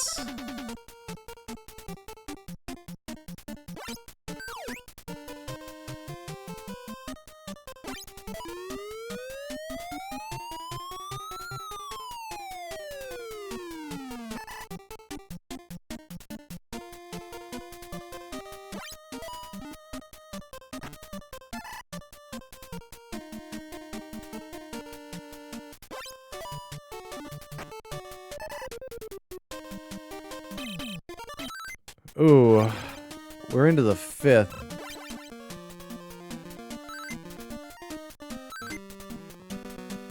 Do I pull my pitcher?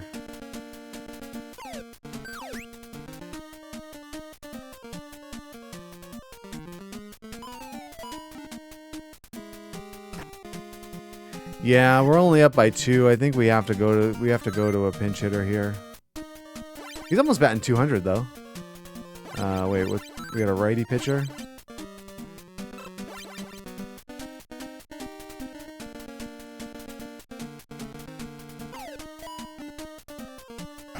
I mean, my pitcher could have done that much.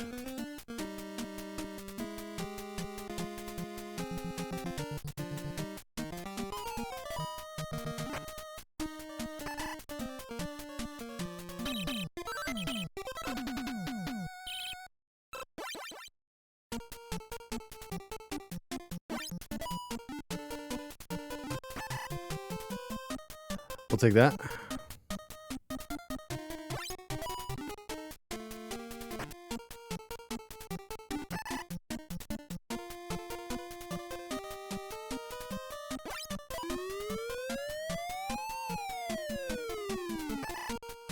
Three pitch inning? Sounds great.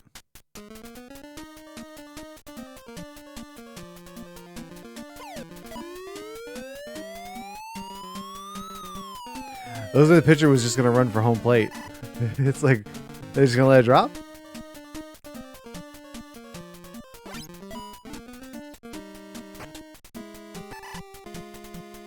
Oh, she uncorked one there.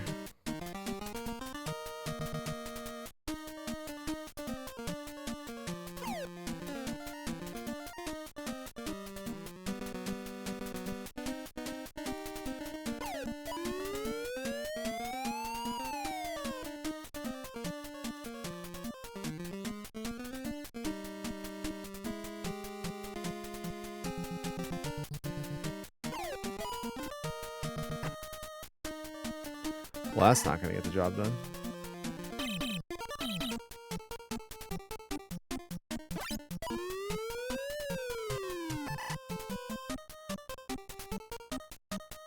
They're not going to pinch hit for the pitcher here. Okay.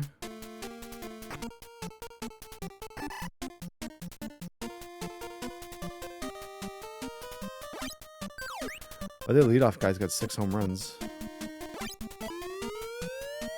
Although I guess almost 30 games into the season, I guess that's not that impressive.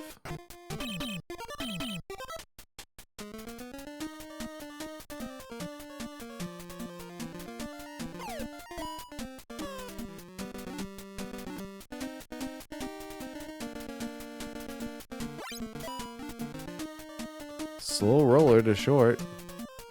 But Tommy's really slow.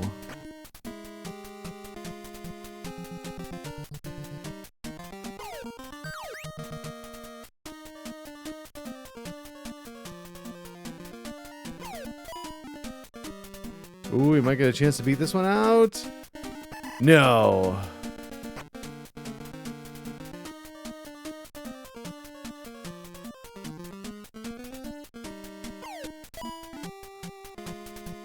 Jun's a little faster. Oh, no, the third baseman came and cut that off. If that went to the shortstop, we were safe.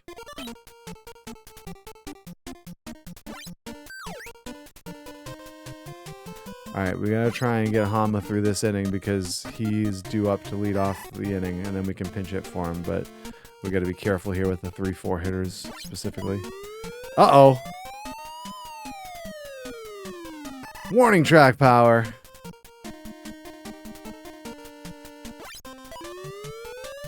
That should be staying in the ballpark. Alright, we got out of the inning. Oh no, this is Neil. Then we got the pitcher coming up. Oh, Neil with a little bit of a liner into left. Oh, it gets down. There, yeah, their left fielder's real fast.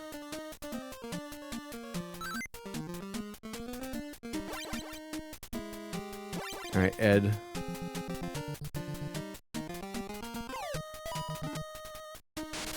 Oh, what a grab by the shortstop, and it's a double play.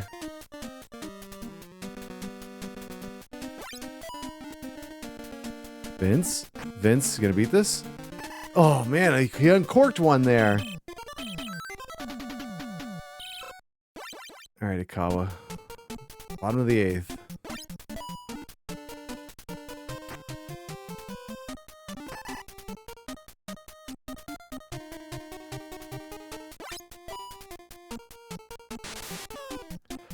I was worried they were gonna call that a fair ball.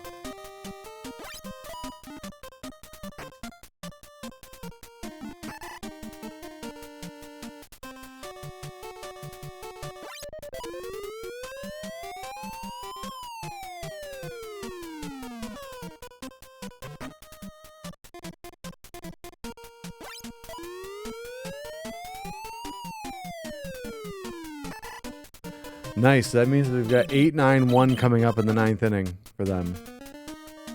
They'll pitch hit for their pitcher.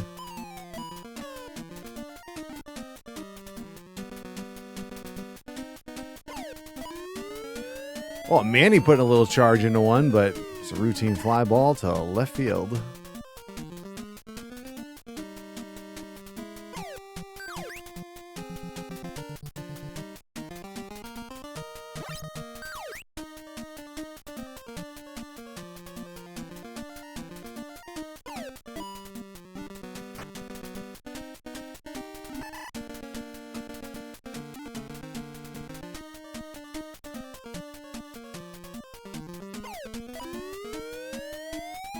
I don't think it's going to be quite deep enough.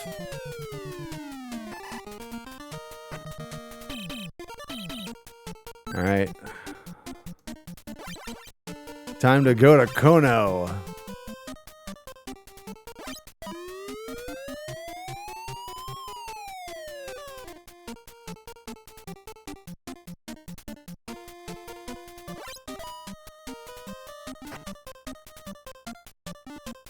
Ooh, I thought we were gonna let up an infield hit there. None of their pinch hitters have had a hit all season. I don't know how many at-bats they've had, but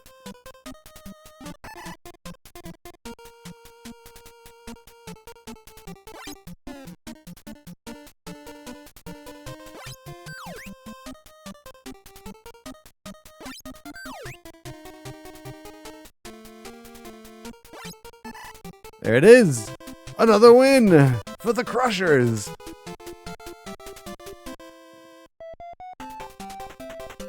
I don't know why Hama got the win. Unless the starter has to make it through 5 in order to get credit for the win.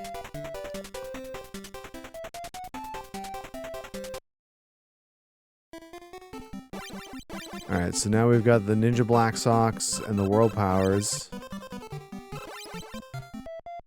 Oh, the Powers beat him! So now we pulled back even.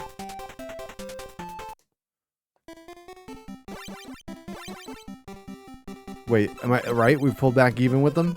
Yeah, so 17 and 12. Alright, and then Lovely Ladies and the Dreams. This is going to be a disaster.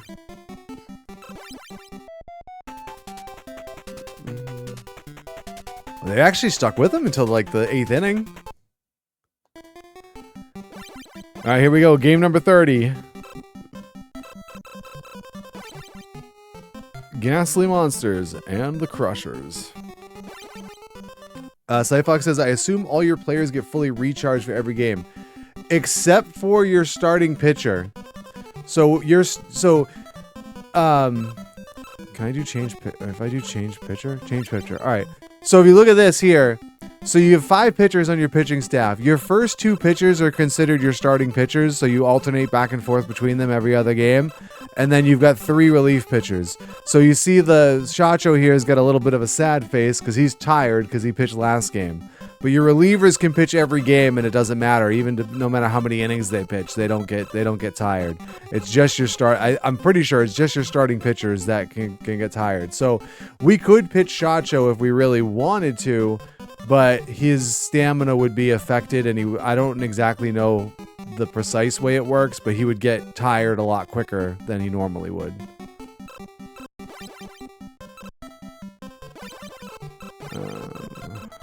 Neil and Tommy switching the batting order. But yeah, your position players and all that, they don't have like stamina, or they don't have any kind of fatigue or anything.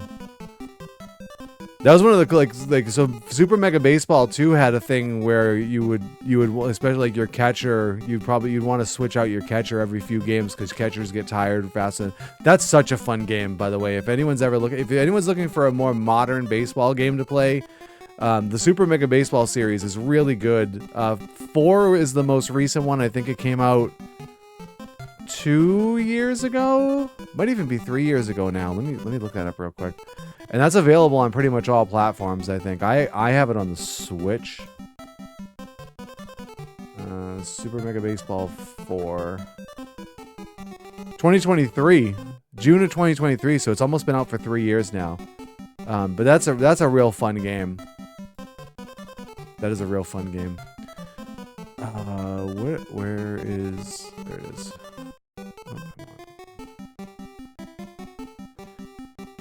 Alright, positions are changed, lineups changed. Start the game.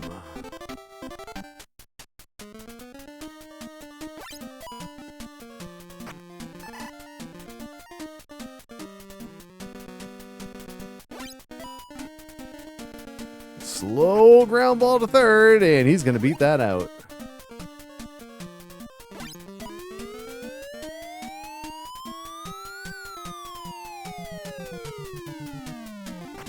I'm letting this drop because I want the faster runner off the bases. It's kind of cheap, but...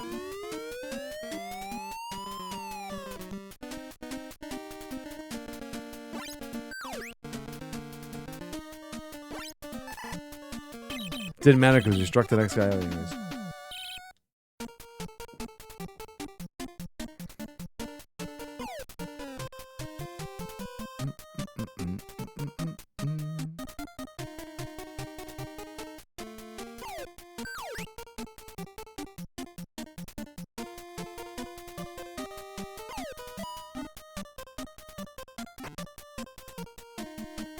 Hey, good job, Vince.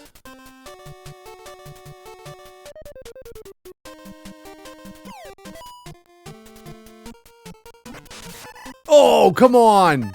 No, how did they get both of them? Oh, brutal.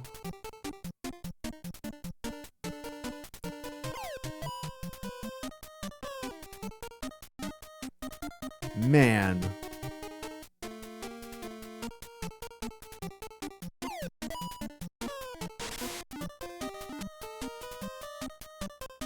Good way to kill the start of a promising first inning.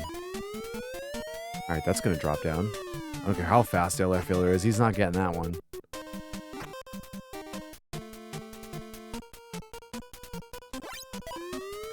Oh, high deep drive to right center. Nope. Nope. If that was straight away right field, it probably clears the fence.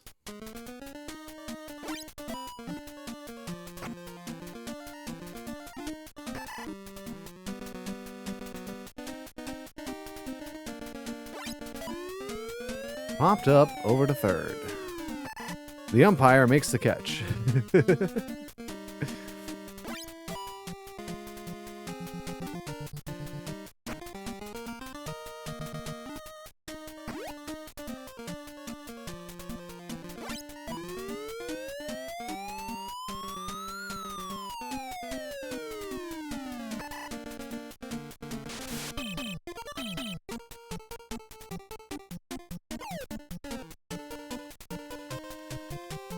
Chin music there on Tommy.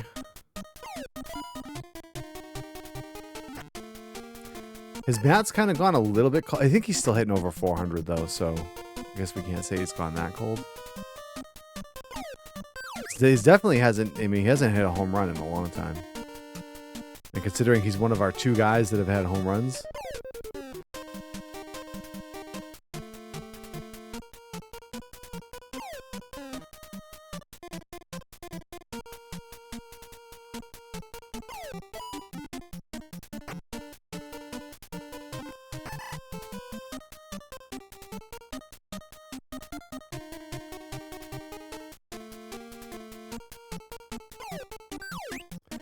Swung on and missed.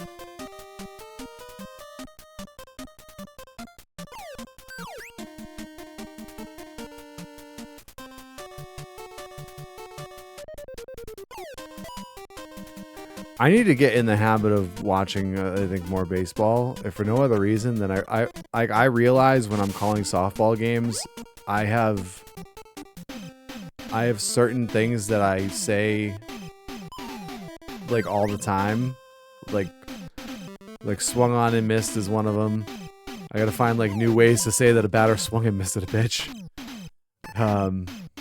Swinging a ground ball.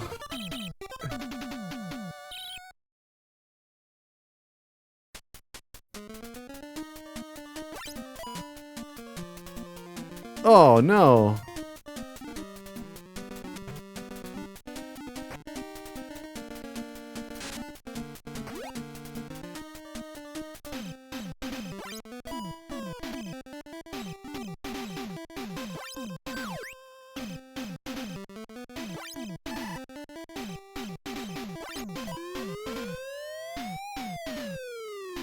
Please tell me I'm able to grab that with the third baseman.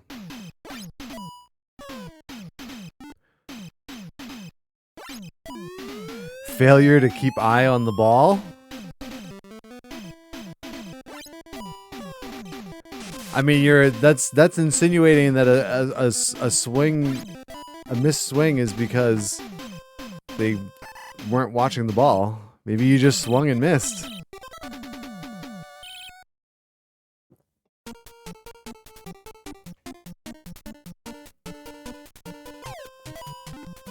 I saw a meme the other day, and it was like a kid. It was like a little league kid pitching, and then it's like 3 like parents behind them, like out in like the stands or whatever, and they're all saying, "Just throw strikes. Come on, just gotta throw strikes." And the kid's like, "Oh, thanks. I didn't think of that." It's so true. Like a pitcher starts like they miss the strike zone a couple of times, and then someone's immediately like, "Hey, just throw strikes. Come on, just." And then like I pitch on my softball team, and the same thing. Like I'll throw a couple of balls, and I'll hear someone in the field behind me like, "Oh, come on, just throw strikes. Just give him a strike." It's like, do you think I'm trying not to? Why didn't I think of that? Yes, you telling me to just throw strikes is gonna magically make the pitch I throw straighter.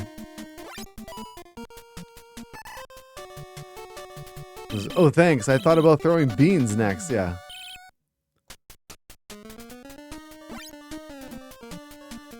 Like, yes, there are some hitters that I am not going to try and groove one right down the middle to.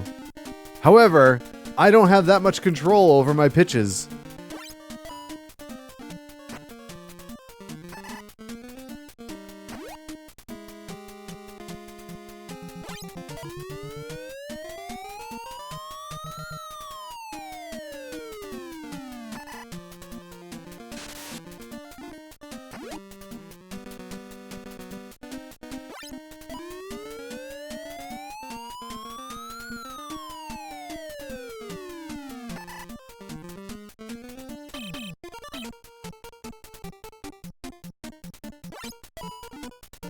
Grounded over towards second.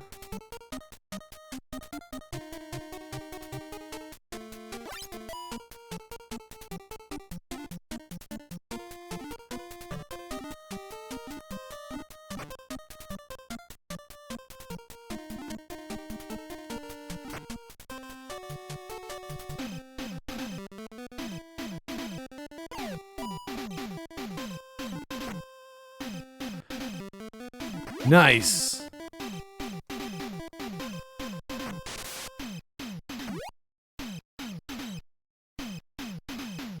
I have no problem cheesing them for extra bases with how bad the Crushers are in this game. And it gets through for a hit. Mr. Grumpus asks, does your league have any of the way too intense parents?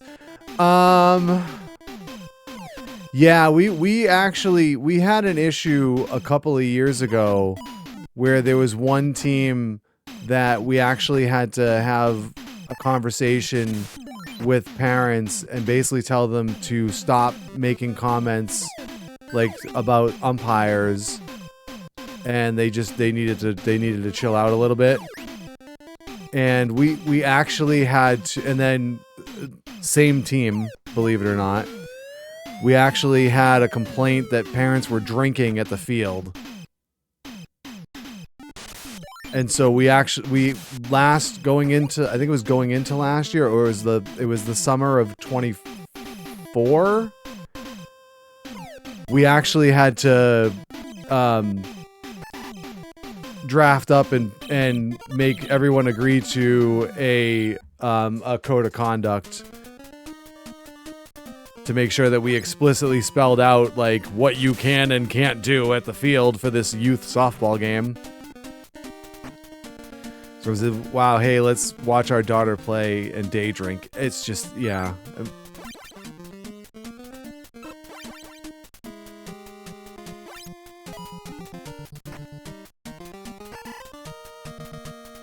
We did it! We turned to 5. That was 5-4-3, was? I think it was. It was a ground ball to third.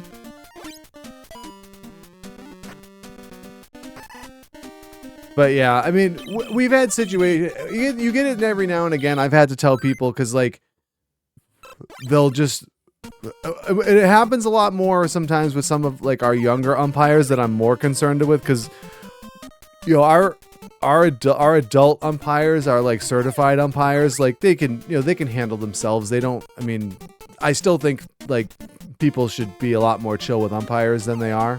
Although we don't have too many problems. I would say it's been better over the last few years, but it's mostly when we have like teenage girls who umpire for some of our younger games that even simple things. And you have to have this conversation both with parents and coaches sometimes, because they don't understand. Like even just like yelling, not even like angry yelling, but just raising your voice so that you can be heard is intimidating to like a teenager. It's like you have an adult kind of like raising their voice, and you're not like, sometimes, and I've had to say this with coaches, it's like if you want to discuss a call with an umpire, you know, like call timeout or whatever, go to home plate and just have a have like a close, like not like right in your face, like don't get right in the umpire's face, but have like a conversation where you don't have to yell from like the dugout or from like the third base coach's box, because then you can at least just have like a kind of a calm conversation about it. and like I said, if you've got a teenage umpire, even if you're just, and I you know, like I'm when I'm coaching, like I'm loud because I want to make sure that I'm being heard over all the noise that's going on. But you want to make sure that like you're, you know, just because you're projecting your voice, you know, most, you know, adults kind of understand like you're just trying to be heard, but you know, a teenager, that's intimidating. Oh, Jesus. We might need to pull the picture. But yeah, I mean, you sometimes you get people, and I've had a conversation with coaches. I had a conversation with parents. Like, I understand, like, we want to be competitive. People want to be competitive. Like, it's a game. Oh my God. It's a game that we keep scoring. You're trying to win, and there's standings and there's playoffs, and you're trying to win. Winning is fun, but, you just have to know like where that line is and where it's too much. Give them yellow flags.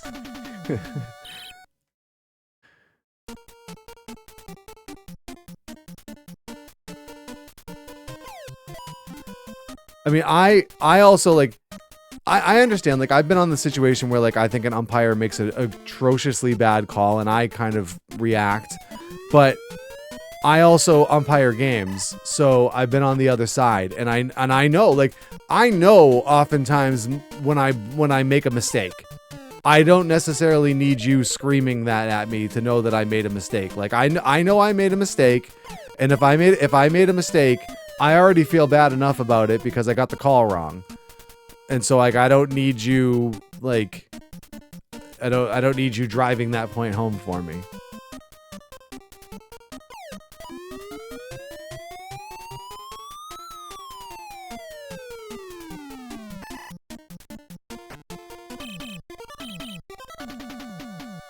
Mr. Grump says, yeah, competitive and also safe. Yeah.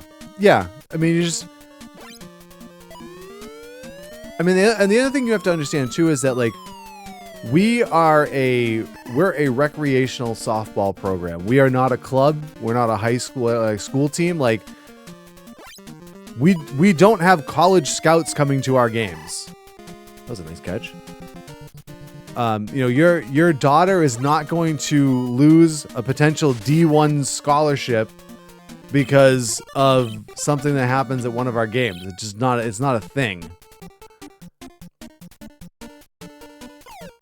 More importantly, your 10-year-old kid is not going to have their college softball aspirations affected by a game at 10U.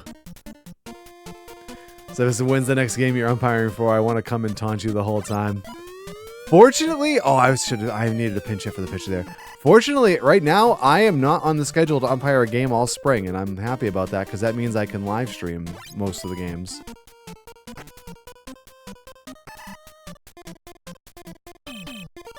I'm sure something will change. We'll have you know, we'll have a rescheduled game, and the umpire won't be available for the rescheduled date, and I'll have to jump in and umpire a game. But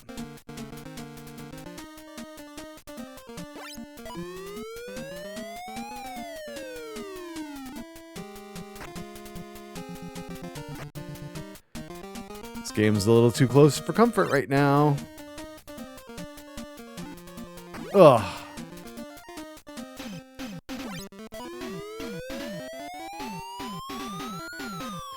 I do like... Say I'm coaching and umpire. Are you? So one thing that I like... Weird, my team wins.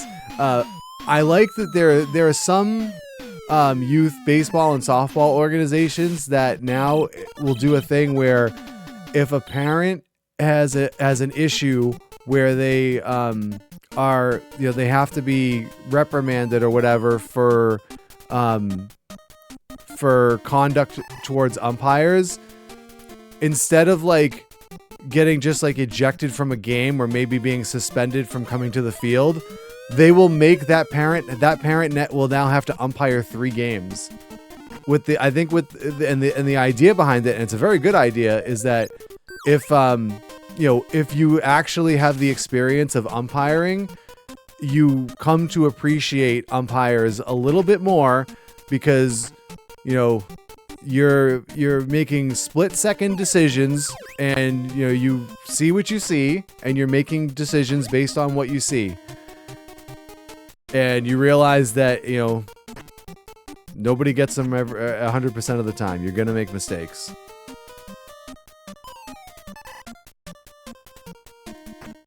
But I think that's actually an excellent thing, and thankfully we haven't had too many instances. Like, again, like I said, since as far as I'm aware, in the last like year or so, since we enacted the code of conduct, and we really haven't had any issues that I'm aware of. And I should probably go to the closer here.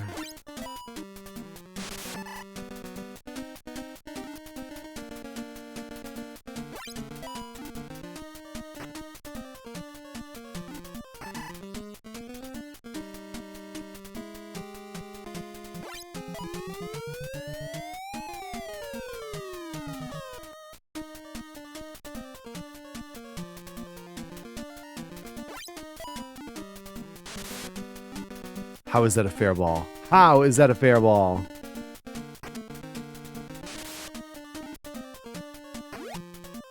Tying run comes up to the plate.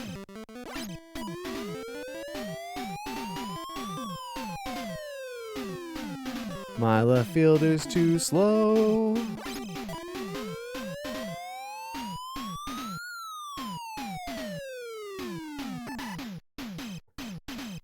We did it.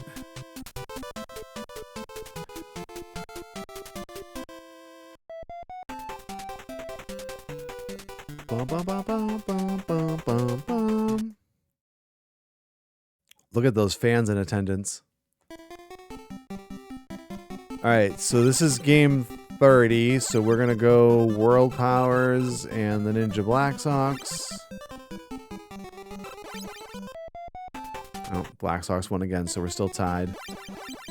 And then the Lovely Ladies and the American Dreams. Oh god! Mercy rule in the second inning.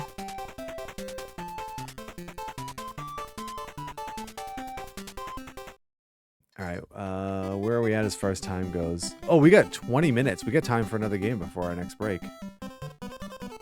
Wow, those were quick games. Usually we only get about 2 games in every hour, but... Alright, so let's look at the standings, because we're 30 games in. So we're still tied with the BlackSox at 18 and 12. And... oh, we've got our 2 games. Our final 2 games against the Ninja BlackSox are next. So this is going to be big. Oh, I looked at the schedule here. So the BlackSox play the Dreams in the last 2 games of the season. I mean, we still have 2 more games against the Dreams too, but if we can get ourselves into a good position coming into those last 2 games, we could be in position to secure second place. We still don't have anybody in the batting average race. The Dreams have still the top 5. They've got 5 batters after 30 games still hitting over 500. How bonkers is that? Nobody in the home run race. So 10 is 10th, and Paul's getting close. He's at 8, right? 8, I think, now. So he could get in the discussion here to crack the top 10 before the end of the season, but we'll see. Runs batted in. We got Paul and Tommy. Tommy's dropped a little bit in his production, but we got a top 6 run producer. Again, the Dreams have 6 of the top 7 in runs batted in. We have Ikawa, 4th in ERA, Hama, Nobi, and Shacho. We have 4 pitchers. 4 of our 5 pitchers are in the top 10 in ERA. That's not bad. That's not bad. We have more pitchers in the top 10 in ERA than the Dreams do. Now, the caveat with that is that probably that more likely is because Sandy and Cy are so good that they don't go to their bullpen very often. And their pitchers probably don't, their other relief pitchers, they probably don't have enough innings pitched to qualify. But we'll take it. Yeah, look at that. 13 and 10 wins. We have Nobe, Ikawa, and Shacho all in the top 10 in wins. And Kono still leading the league in saves. Look at that. I mean, look at that. The BlackSox have 4 guys. Oh, we have... Oh, yeah. Not a lot of saves. We have guys in the top 10 with 1 save. All right, let's get to our next game. So again, this is the BlackSox. So this is a big series right here. These 2 games are going to be huge. So no, this is the one we want. All right, let's see. Safefox says we had a minor league game where the cops had to come because the other parents were threatening the ump and opposing team parents. They were 100% ready to fight them in the parking lot. It was a complete disaster of a game. I will say youth baseball seems to be a lot worse for this than youth softball is. And I don't know if you're talking about baseball or softball. I assumed you were talking baseball, but yeah, it's just, I just don't understand. I don't understand what people at baseball. Yeah. My experience is that baseball parents are a little bit crazier than softball parents are. And I also think that part of that is just I think that there's a tendency for boys sports to be more competitive than girls sports from like, and this is not saying that, oh, boys are more competitive than girls, from like the parent side of things. And I don't understand. I don't know why it is. And it's not 100% across the board, because high level girls sports is definitely competitive. And some of those parents need to just chill too. But I find it more that youth sports for boys are more, you get more of that than you do with girls.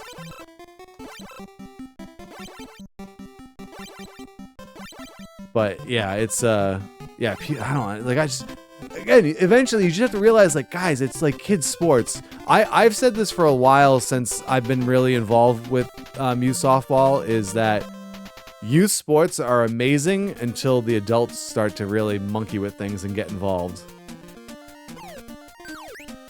Oh, that's right. Here we go with Sasuke, the sidearm pitcher. We struggle to hit him every time.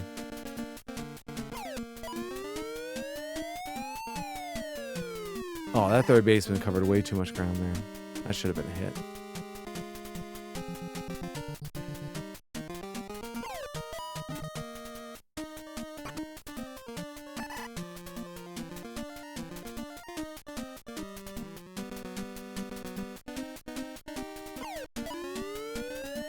Mr. Grumpy says, yeah, it's like, this is for kids to learn, play, not turn it into a cops episode. Yeah.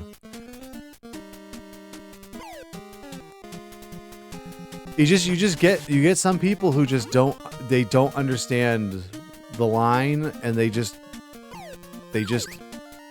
have a tendency to just take it too far. And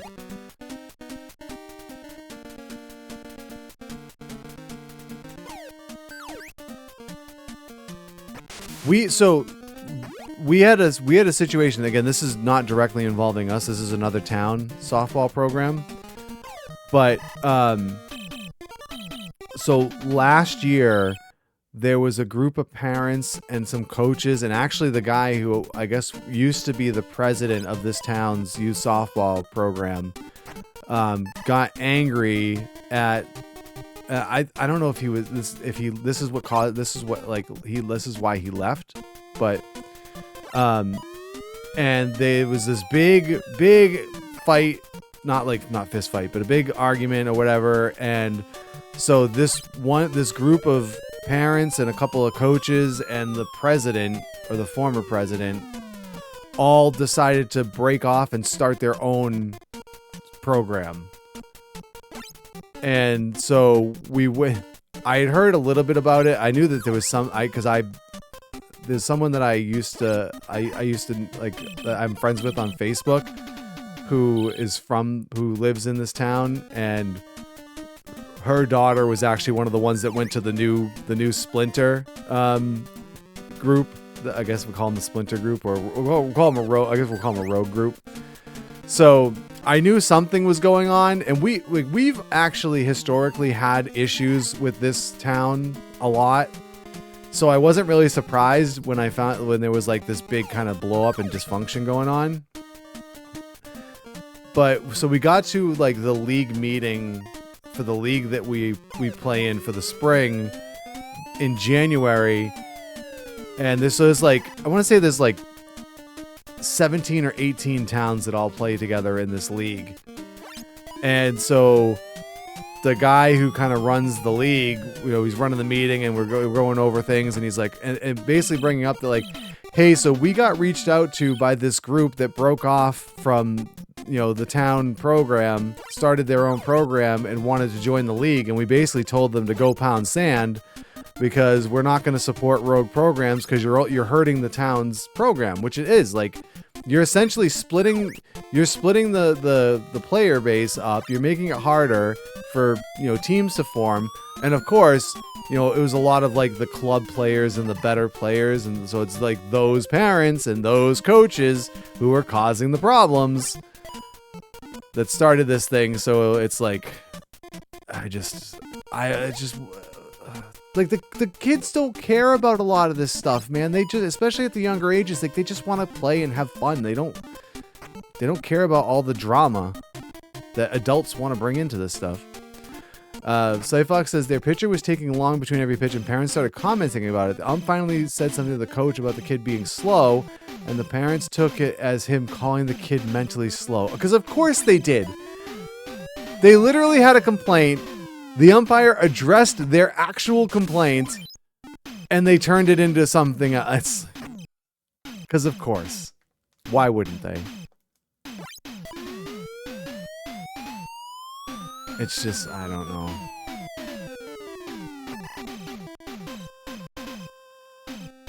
Like, you have to be so careful with everything you say and do when you're involved with these kind of things. Because you just never know how people are going to take and twist what you say. I'm so careful. I'm so careful with everything that I say to people. Like, I'm the one who answers and responds to all of our emails, and it's like I mentioned this on stream the other day because it happened. Oh my god, we're down 3 already. Nice. So it was the other day. I was in the middle of a stream and I saw an email come in, and it was a guy who was the father of one of the girls that plays for us, and he was asking for information about her schedule. And I'm like, I don't recognize this name. So then I looked at our information, and we didn't have his name listed on the registration form. So I'm like, you know what? Like, I can't give this guy schedule information because I don't know what the situation is. Like, he could be dangerous. Like, there could be a restraining order, or there could be a protective order, or he could just whatever. I don't know. So I reached out to the mother and I was like, hey, we just got a message from this guy who says he's, this girl's father, and he wants schedule information. So she got back to me and she was like, yeah, she doesn't really want him at the games because he came once and he made a scene. And I was like, okay, say no more. And so I just responded to him and I said, hey, I'm like, thanks for reaching out to us, but I said, we cannot give out information to anybody that is not on a child's registration form. And because you just don't know. Like, you just do not know. Like I said, there could be some guy who like went to jail for something, and like he's gonna come and he has no visitation or anything like that, and he's gonna come to the field and try and kidnap the kid. Who knows? So he responded and he was like, he's like, I thought that the games were like that the public could attend the games, but I'll get on the form. I'll get put on the form. And I'm like, good luck with that. And like, he's not wrong. Like, anybody can attend the games, but I'm not giving you information as to when they are. Ergon says, you have bats, use them on the parents. That's a terrible idea. Scum says, yeah, everyone's quick to get triggered versus listening or reading. Yeah. Cyphox says good call on that. Yeah, it's just you just never know. You don't like. Again, if I had met the guy before and I knew, like, it would be one thing. But I'd never met the guy before. I'd never heard the name before. Like I said, the mother's the one who registers the daughters, and you know, his name was never on any of the registration forms. So it's like, you know what, you don't know.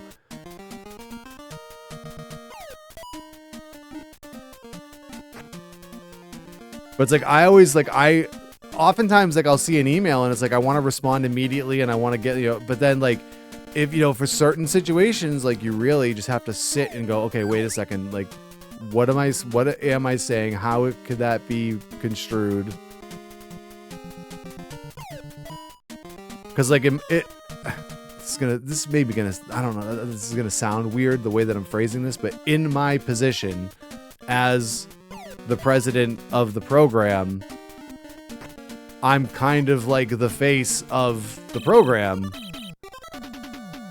So it's like, if I say something or I do something publicly, it reflects back on the entire program, fair or unfair. I didn't even realize this. So like, we had a situation last year where we there's plenty of you who have probably already heard this story before, but I'm gonna, you know, tell it again. But we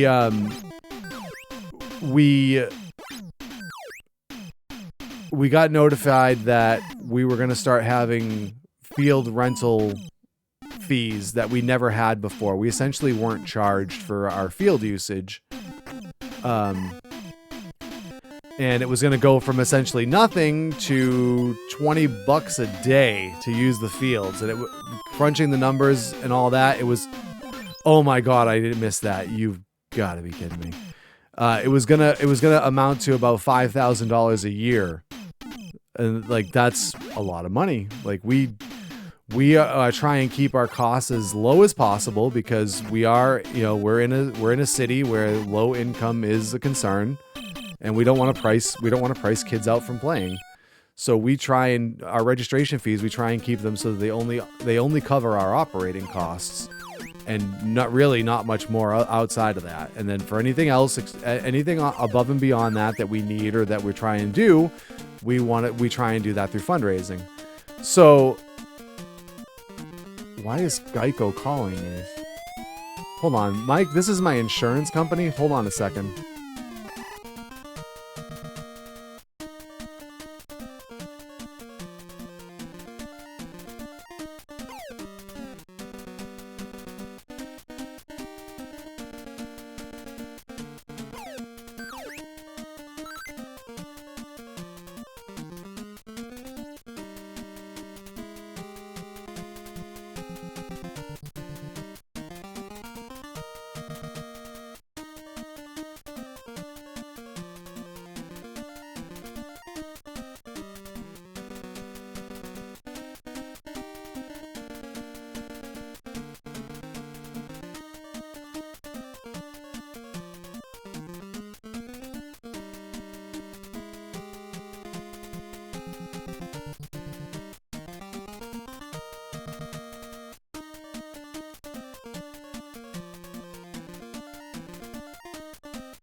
All right, that shows you how dumb I am. I don't have insurance with Geico. I have insurance through Progressive.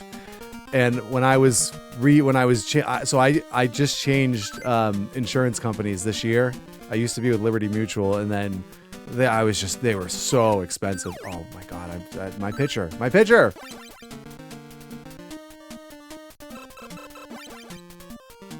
And so that was Geico because I got a quote through them. And ended up I didn't take the quote and I went with Progressive. They were very comparable, but I ended up going with Progressive instead of Geico. And they were calling to ask if they could give me they're like, our rates have changed, if we could give you a new quote. And I'm like, well, I'm in the middle of a contract right now with somebody else, so no, but thanks.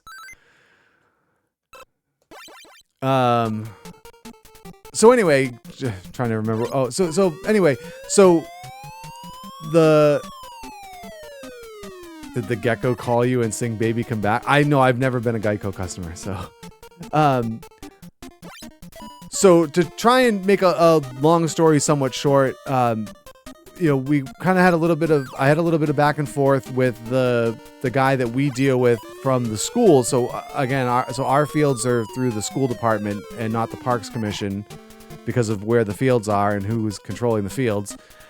And so I was dealing with my contact and trying to get some answers about these new fees, and like I was getting mixed responses. Like, oh, at first it was like, oh, well, we don't think that those are going to apply to you, and then, oh, well, you didn't budget for them this year, so they're not going to apply for this year.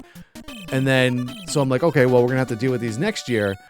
So then I said, you know what? I'm like, I just let him know. I'm like, listen, like this is too much. Like we can't it's going to be really hard for us to justify going from zero for field usage to $5,000 a year. Like that's a lot.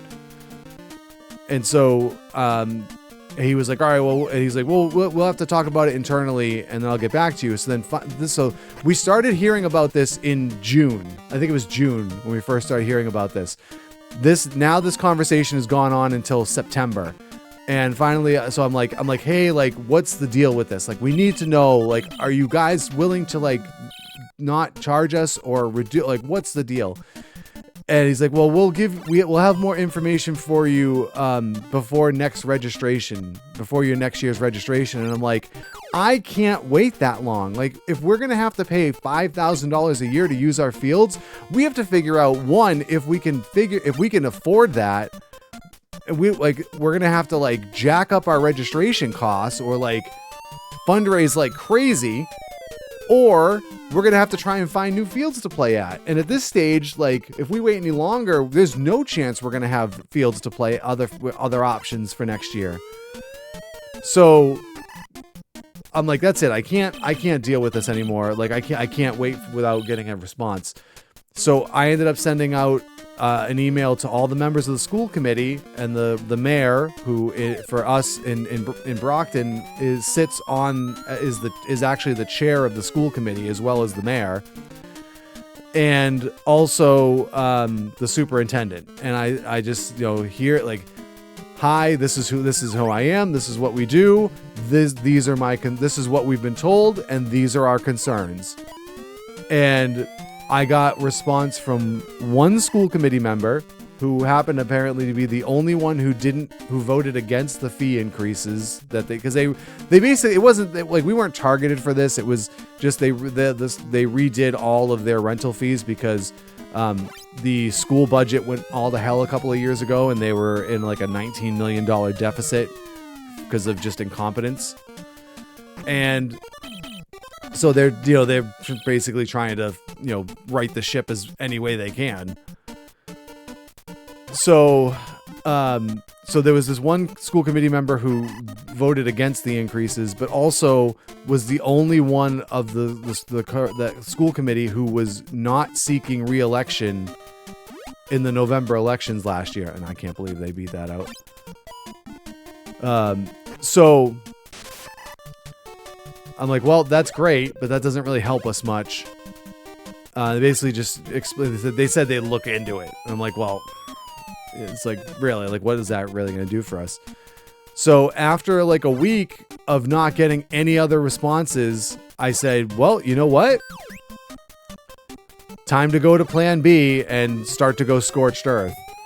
And so I sent an email out to all of our parents, everybody on our mailing list, and I said, here's the situation that we are now facing. And parents got pissed. They reached out to school committee members, their ward school committee members, their ward city councilors, and within like 24 hours, I started getting emails and calls from politicians wanting to talk to me about what's going on. And so it's like, I ended up getting invited to a city council meeting to discuss this, and I'm having these conversations, and like sometimes like I'm posting some things publicly on like my Facebook page, and then like I'm seeing people post on like Facebook groups, and I'm commenting on those to try and make sure I'm setting the record straight, because like I have to be really, really careful of what I say publicly, because it's you have to play that game. Like, I can't just say necessarily what I feel and the way that I wish I could say it, but you have to kind of be political, which I hate, but I don't have a stomach for politics.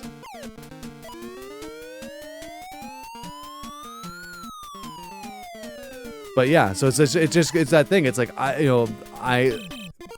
even here, even like I feel like when I'm on stream here, I have to be a little bit careful on what I say, because not that I think that anybody involved with local politics around here is watching my Twitch stream, because they're not.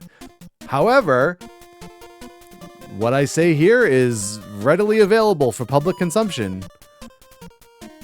Someone could clip and and then it gets around, and then if I say something offensive, then it could come back to bite me. Arkham says, "This is way too much work. I'd quit." We're no chance. This goes, "Oh, he's on to us." Cyfox says, "So now Al for City Mail." No, they could not pay me enough to run for mayor. I had people in the aftermath of everything last year saying, "Oh, you should run for school committee," and I'm like, no, why would I want to do that?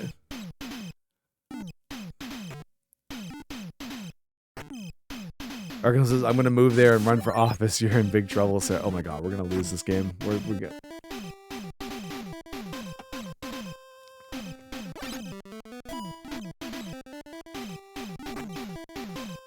He's going to beat that out. So yeah, it's just, like I said, even here, like I just have to be a little bit cautious of like what I say. Oh, thank god that went foul. It's only 1 out. I probably should go to a reliever here.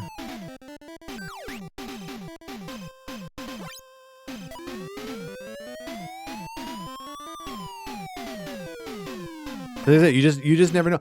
It was funny. So I every now and again, like I will do a search for like our softball program on like Facebook, because I want to see, like, I know what we post, but I want to see if like other people are like sharing our posts and all sorts of other stuff like that, and like if anybody and I came across, in the aftermath of all of that nonsense last year, one of our umpires, actually, who used to play in the league when she was younger, actually shared this post that I put on Facebook that kind of was like when everything first broke, and I was kind of explaining our situation. And it kind of caught fire, because normally when I post on Facebook on my my profile page or whatever, I post it just for friends. Like, I don't make it public. But someone was like, "Can you make this public so we can share it?" So I did, and it kind of took on a life of its own. But yeah, so she shared my post, and then someone commented, and I didn't see it because I didn't see it originally, and they were like, "Well, Al's a liar," and blah blah blah, and like they would get a discount if they would just apply, and I'm like, I didn't recognize this name, and then I checked the profile. There was no profile picture, and I checked the profile, and it had like 2 friends. So it was a burner account for one of the school committee members. I'm like, get over yourself. Holy cow. But they were like, "Yeah, Al needs to be careful what he says, or they could he could be facing legal problem for this." And I'm like, please stop it. You go ahead and let me know when I've said anything that's not true. But I could not believe that there's a member of the school committee here that literally has a burner Facebook account.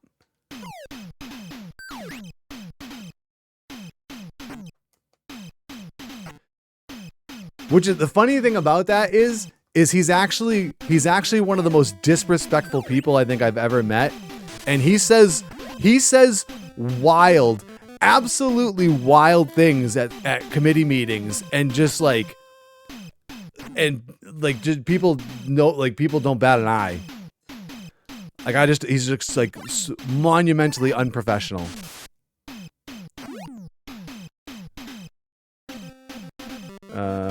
Two outs in the ninth. Base is loaded. We dropped the game. Cyfox says freedom of speech. Anyone know? So I mean, like I said, there's freedom of speech. Does have its limitations at some point. The idea of threatening that I could face legal action was hilarious, because again, I've never said anything other than the facts of what the situation was. I've never said, because one of the problems that we ran into, and I kept really fighting against this, was that a lot of parents grabbed on to the fact that we were going to be charged for our fields, but youth baseball here isn't, because their fields are through the Parks Commission, and the Parks Commission doesn't charge, but the school department was now going to be. And so everybody was like, oh, well, the girls are getting charged, but the boys aren't. And I said, every time that came up, I made sure to clarify. I said, that's not the issue. I said, if you want to grab onto that and think that that's and say that that's the issue, you're actually hurting things, because it's not a boys versus girls situation. It's literally, it would be one thing if the schools were charging the girls but not the boys, but that's not the case. So I always made it clear to make sure that any time I saw anything, that it was focused on the actual issue and not making it into something that it isn't, because that's where you get into problems, is when you start accusing people of doing things that they're not doing. Mr. Grumpus said, I can't believe school had that big of a deficit. Oh, that was one of the other things. Wait, what game was that? That was 31, right? Yeah. All right, so we got the Dreams and the Ghastly monsters. I mean, that was the other thing, when all of a sudden it started to become public that there was this deficit. I mean, first of all, everybody thought that someone was someone has to be embezzling money or something, but it really just was absolute incompetence. And I started watching school committee meetings in the aftermath of this coming out, and they're all sitting there and talking, and they're all like, well, we weren't informed about this, and no one told us about these issues. No one told us about this. And it's like, did you ask? Are you staying on top of this stuff? Because it feels like it's kind of your job to stay on top of this stuff. And it happened under your watch. So the we didn't know and nobody told us argument doesn't make you look better. In actuality, it probably makes you look even more incompetent.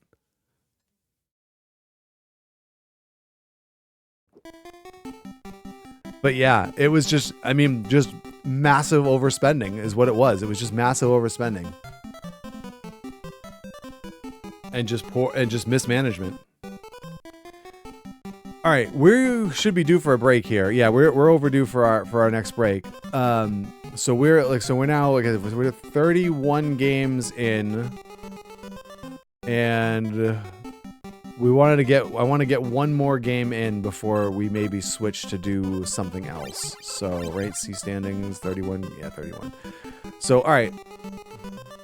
So we're gonna step aside for a couple minutes, and we'll kill some pre-rolls again, and then when we come back, we'll do game number 32, and hopefully pick up a win against the BlackSox to try and pull back even. Mr. Grum says, "Thank you for the stream. Got to jump off for a work meeting." All right, enjoy that work meeting. For the rest of you, hang tight, and we'll be back in about 3 minutes. All right, we are back.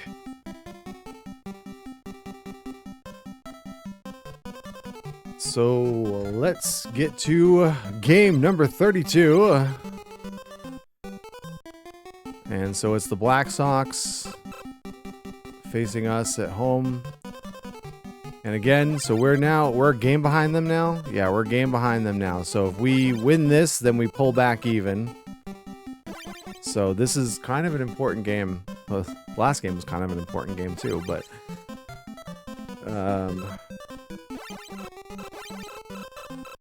because we also still have 2 games coming up left against the Dream, so we can't just bank on like, oh, the BlackSox are gonna lose those last 2 games. So if we can, so I mean, whoops, that's not what we wanted to do.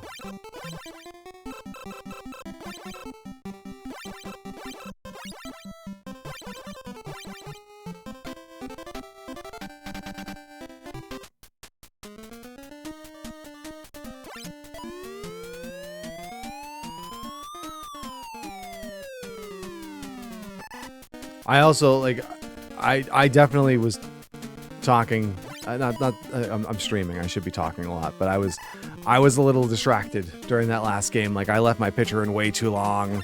A couple times I probably should have pinch hit for him and, you know, he gave up a couple of home runs late, or in the game that probably shouldn't have happened, but...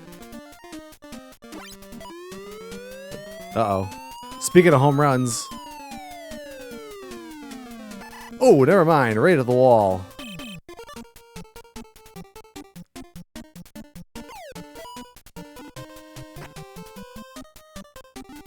Oh, almost there, Vince. Almost there. Manny, still over 300. Hey, it gets through.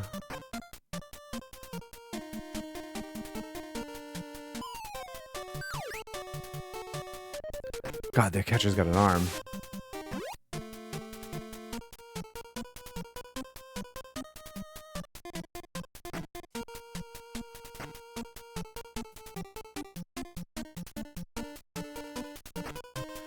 Real says he's got 2 arms, actually. Wait, what is that? Hold on. Okay. Your average ketone summary for the week. Yeah, thanks.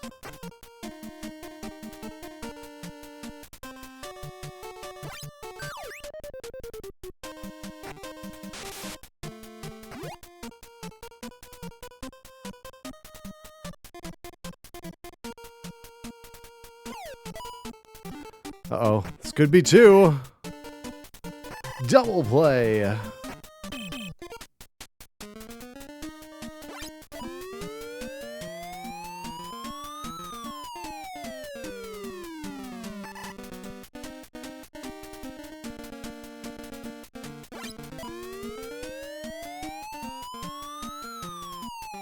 Where's my third baseman? There he is.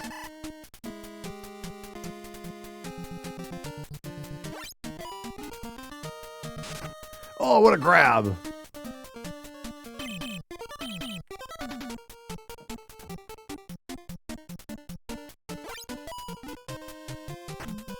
We gotta put some offense together in this game.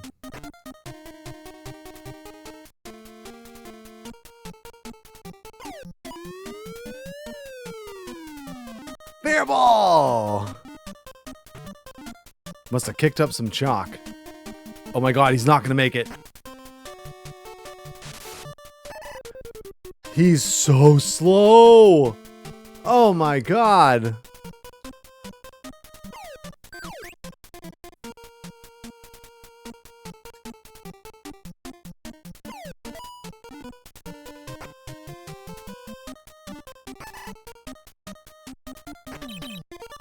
So brutal.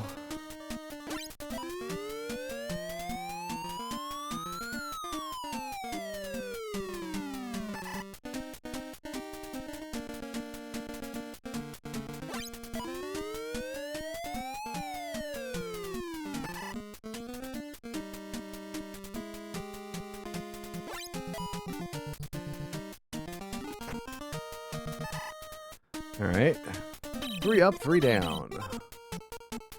We put something together here in the third.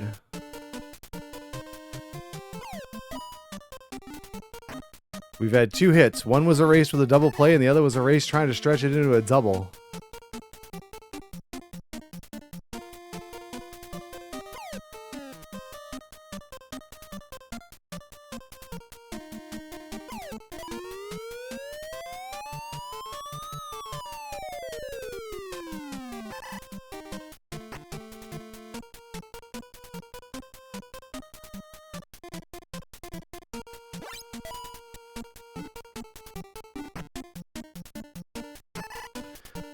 Nope. No, we can't, but it'll bring us to the top of our order.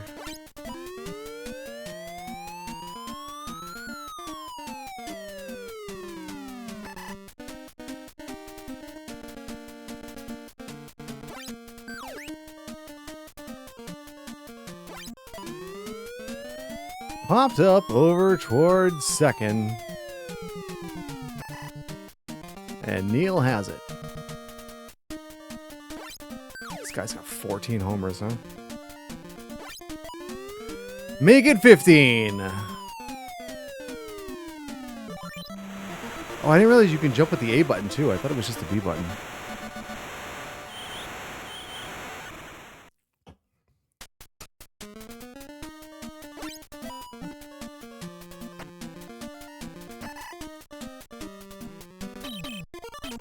Every run that we give up is nerve-wracking because our offense is just so anemic that it's like, can we get that run back?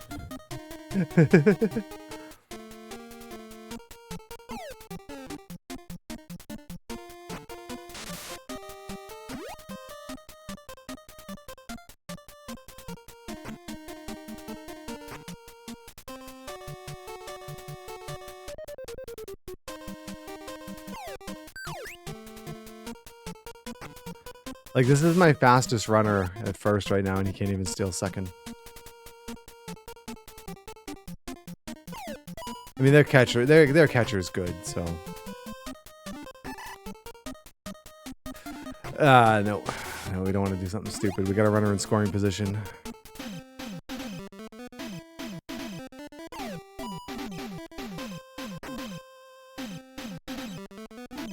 Oh, no. Come on, Jab. You got to beat that out, man.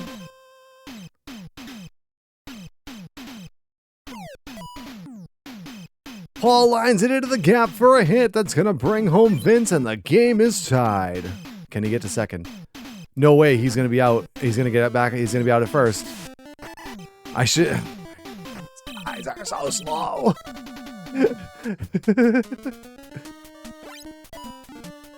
Unfortunate because we kind of partially take the bat out of Tommy's hands there, but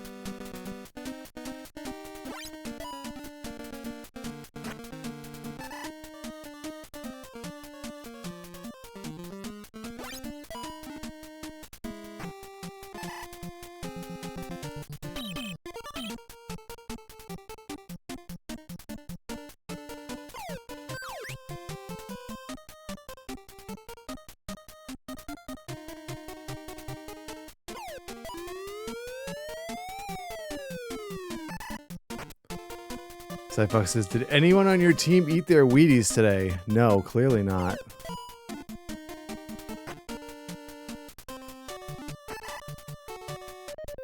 We're like the Indians in Major League before they got good.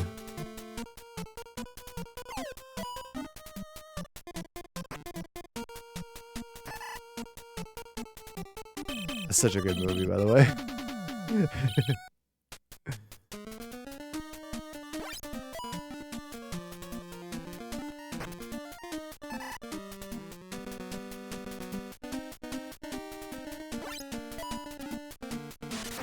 Nice grab.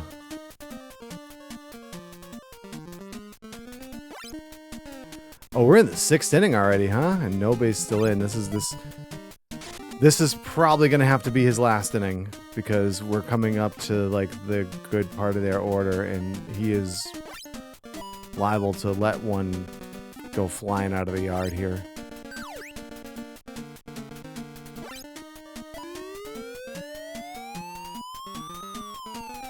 Is his spot coming up in the order this inning?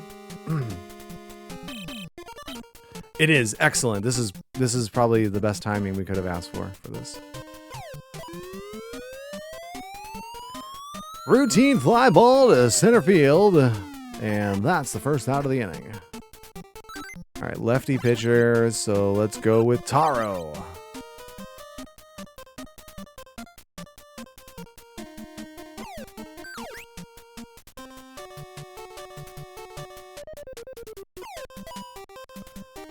Oh, their shortstop's just too good. I'm like, that's a hit. No, it's not a hit.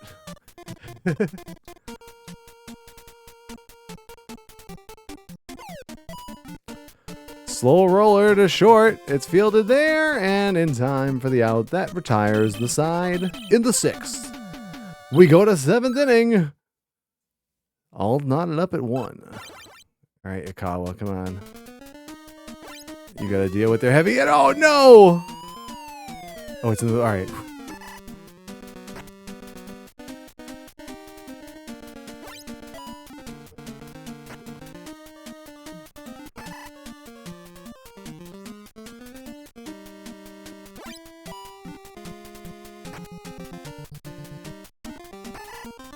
3-pitch inning. Let's go.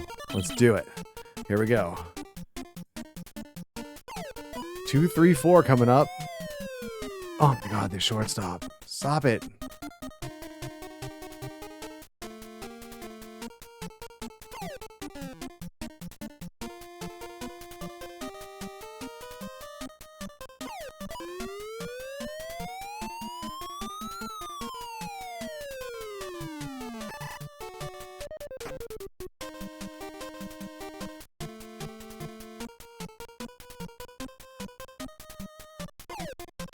Oh, they plunked Paul.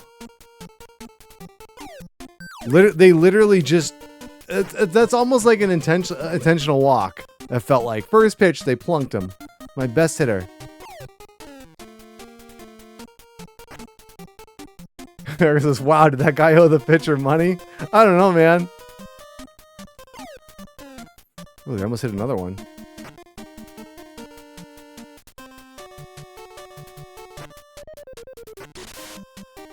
That one felt personal. It did.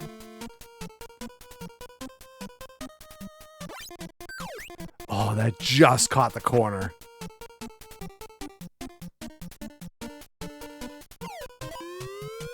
Fly ball into left center field, and that will retire the side.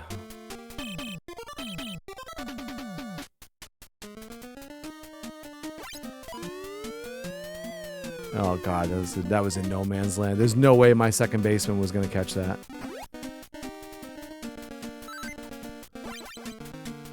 Pinch runner. Oh, they had him going on the pitch too. Got him into scoring position. Here comes the pinch hitter. That's trouble. Falls in for a hit, but at least the runner didn't advance. They're not going to pinch hit for the pitcher, though. What a grab by the pitcher!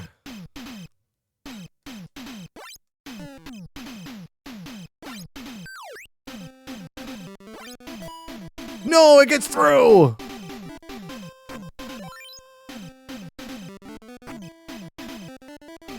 Dude! Oh my God, what happened there?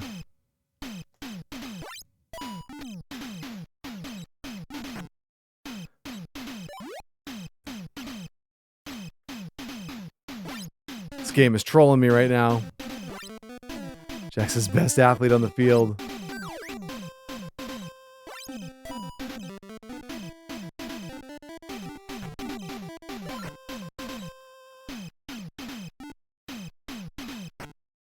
This is entertaining. I'm glad. Infuriating is what it is.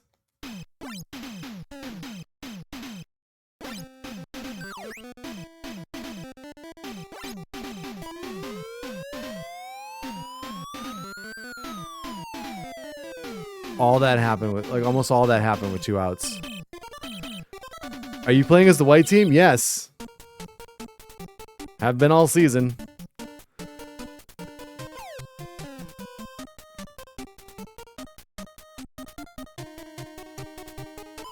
I thought so, smiley face. Alright, there's a hit. We're chasing 3 here.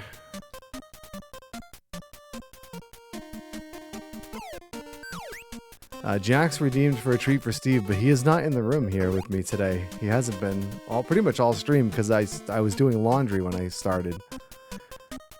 He's just hanging out with my wife. Double play. There we go. So we'll hang on to that and we'll see if he comes back in before the end of the stream.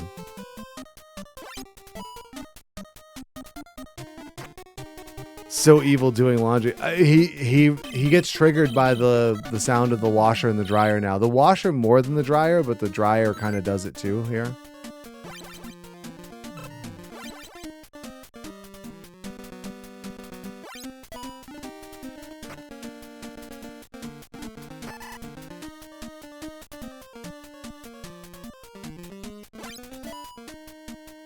Unfortunately, I need my work clothes for tomorrow, so...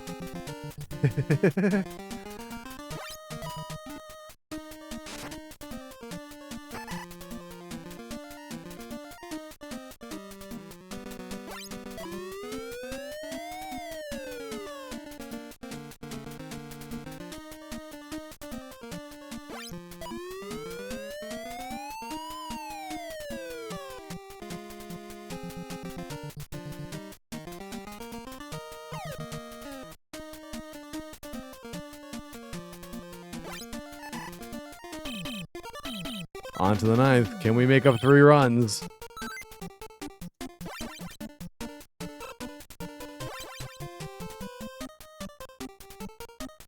Glenn will pinch hit.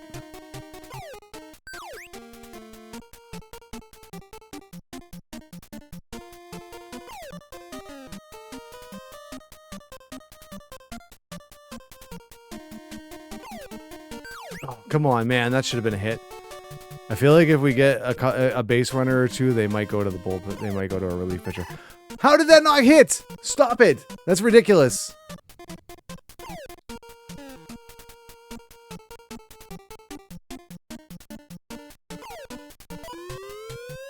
And we're down to our final out.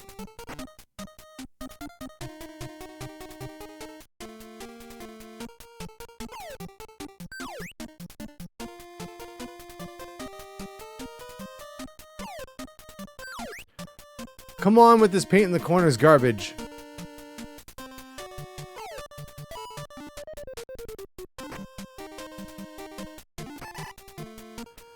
Well, we're in trouble. I don't know if we're gonna be able to overtake second place at this point. We just dropped 2 to the BlackSox, so that's bad news.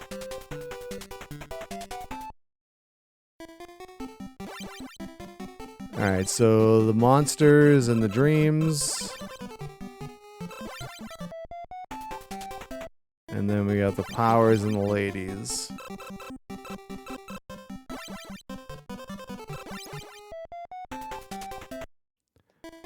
Alright, so that's 32 games down. So let's look at the standings here. So yeah, now we're 2 games behind the BlackSox with 8 left to play. They do have 2 against the Dreams. So, you know, if we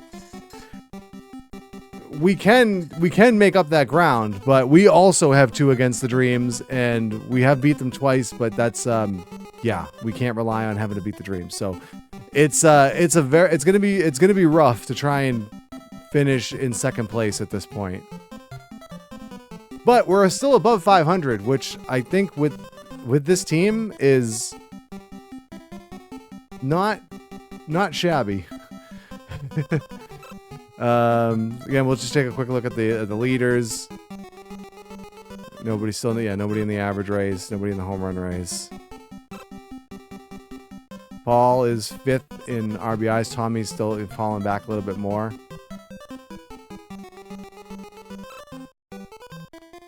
We still got a couple guys in the ERA picture. We're never gonna catch it. We're never gonna catch the Dreams guys in wins, and Kono's still leading the league in saves. So we could conceivably finish the season with somebody leading in a statistical category.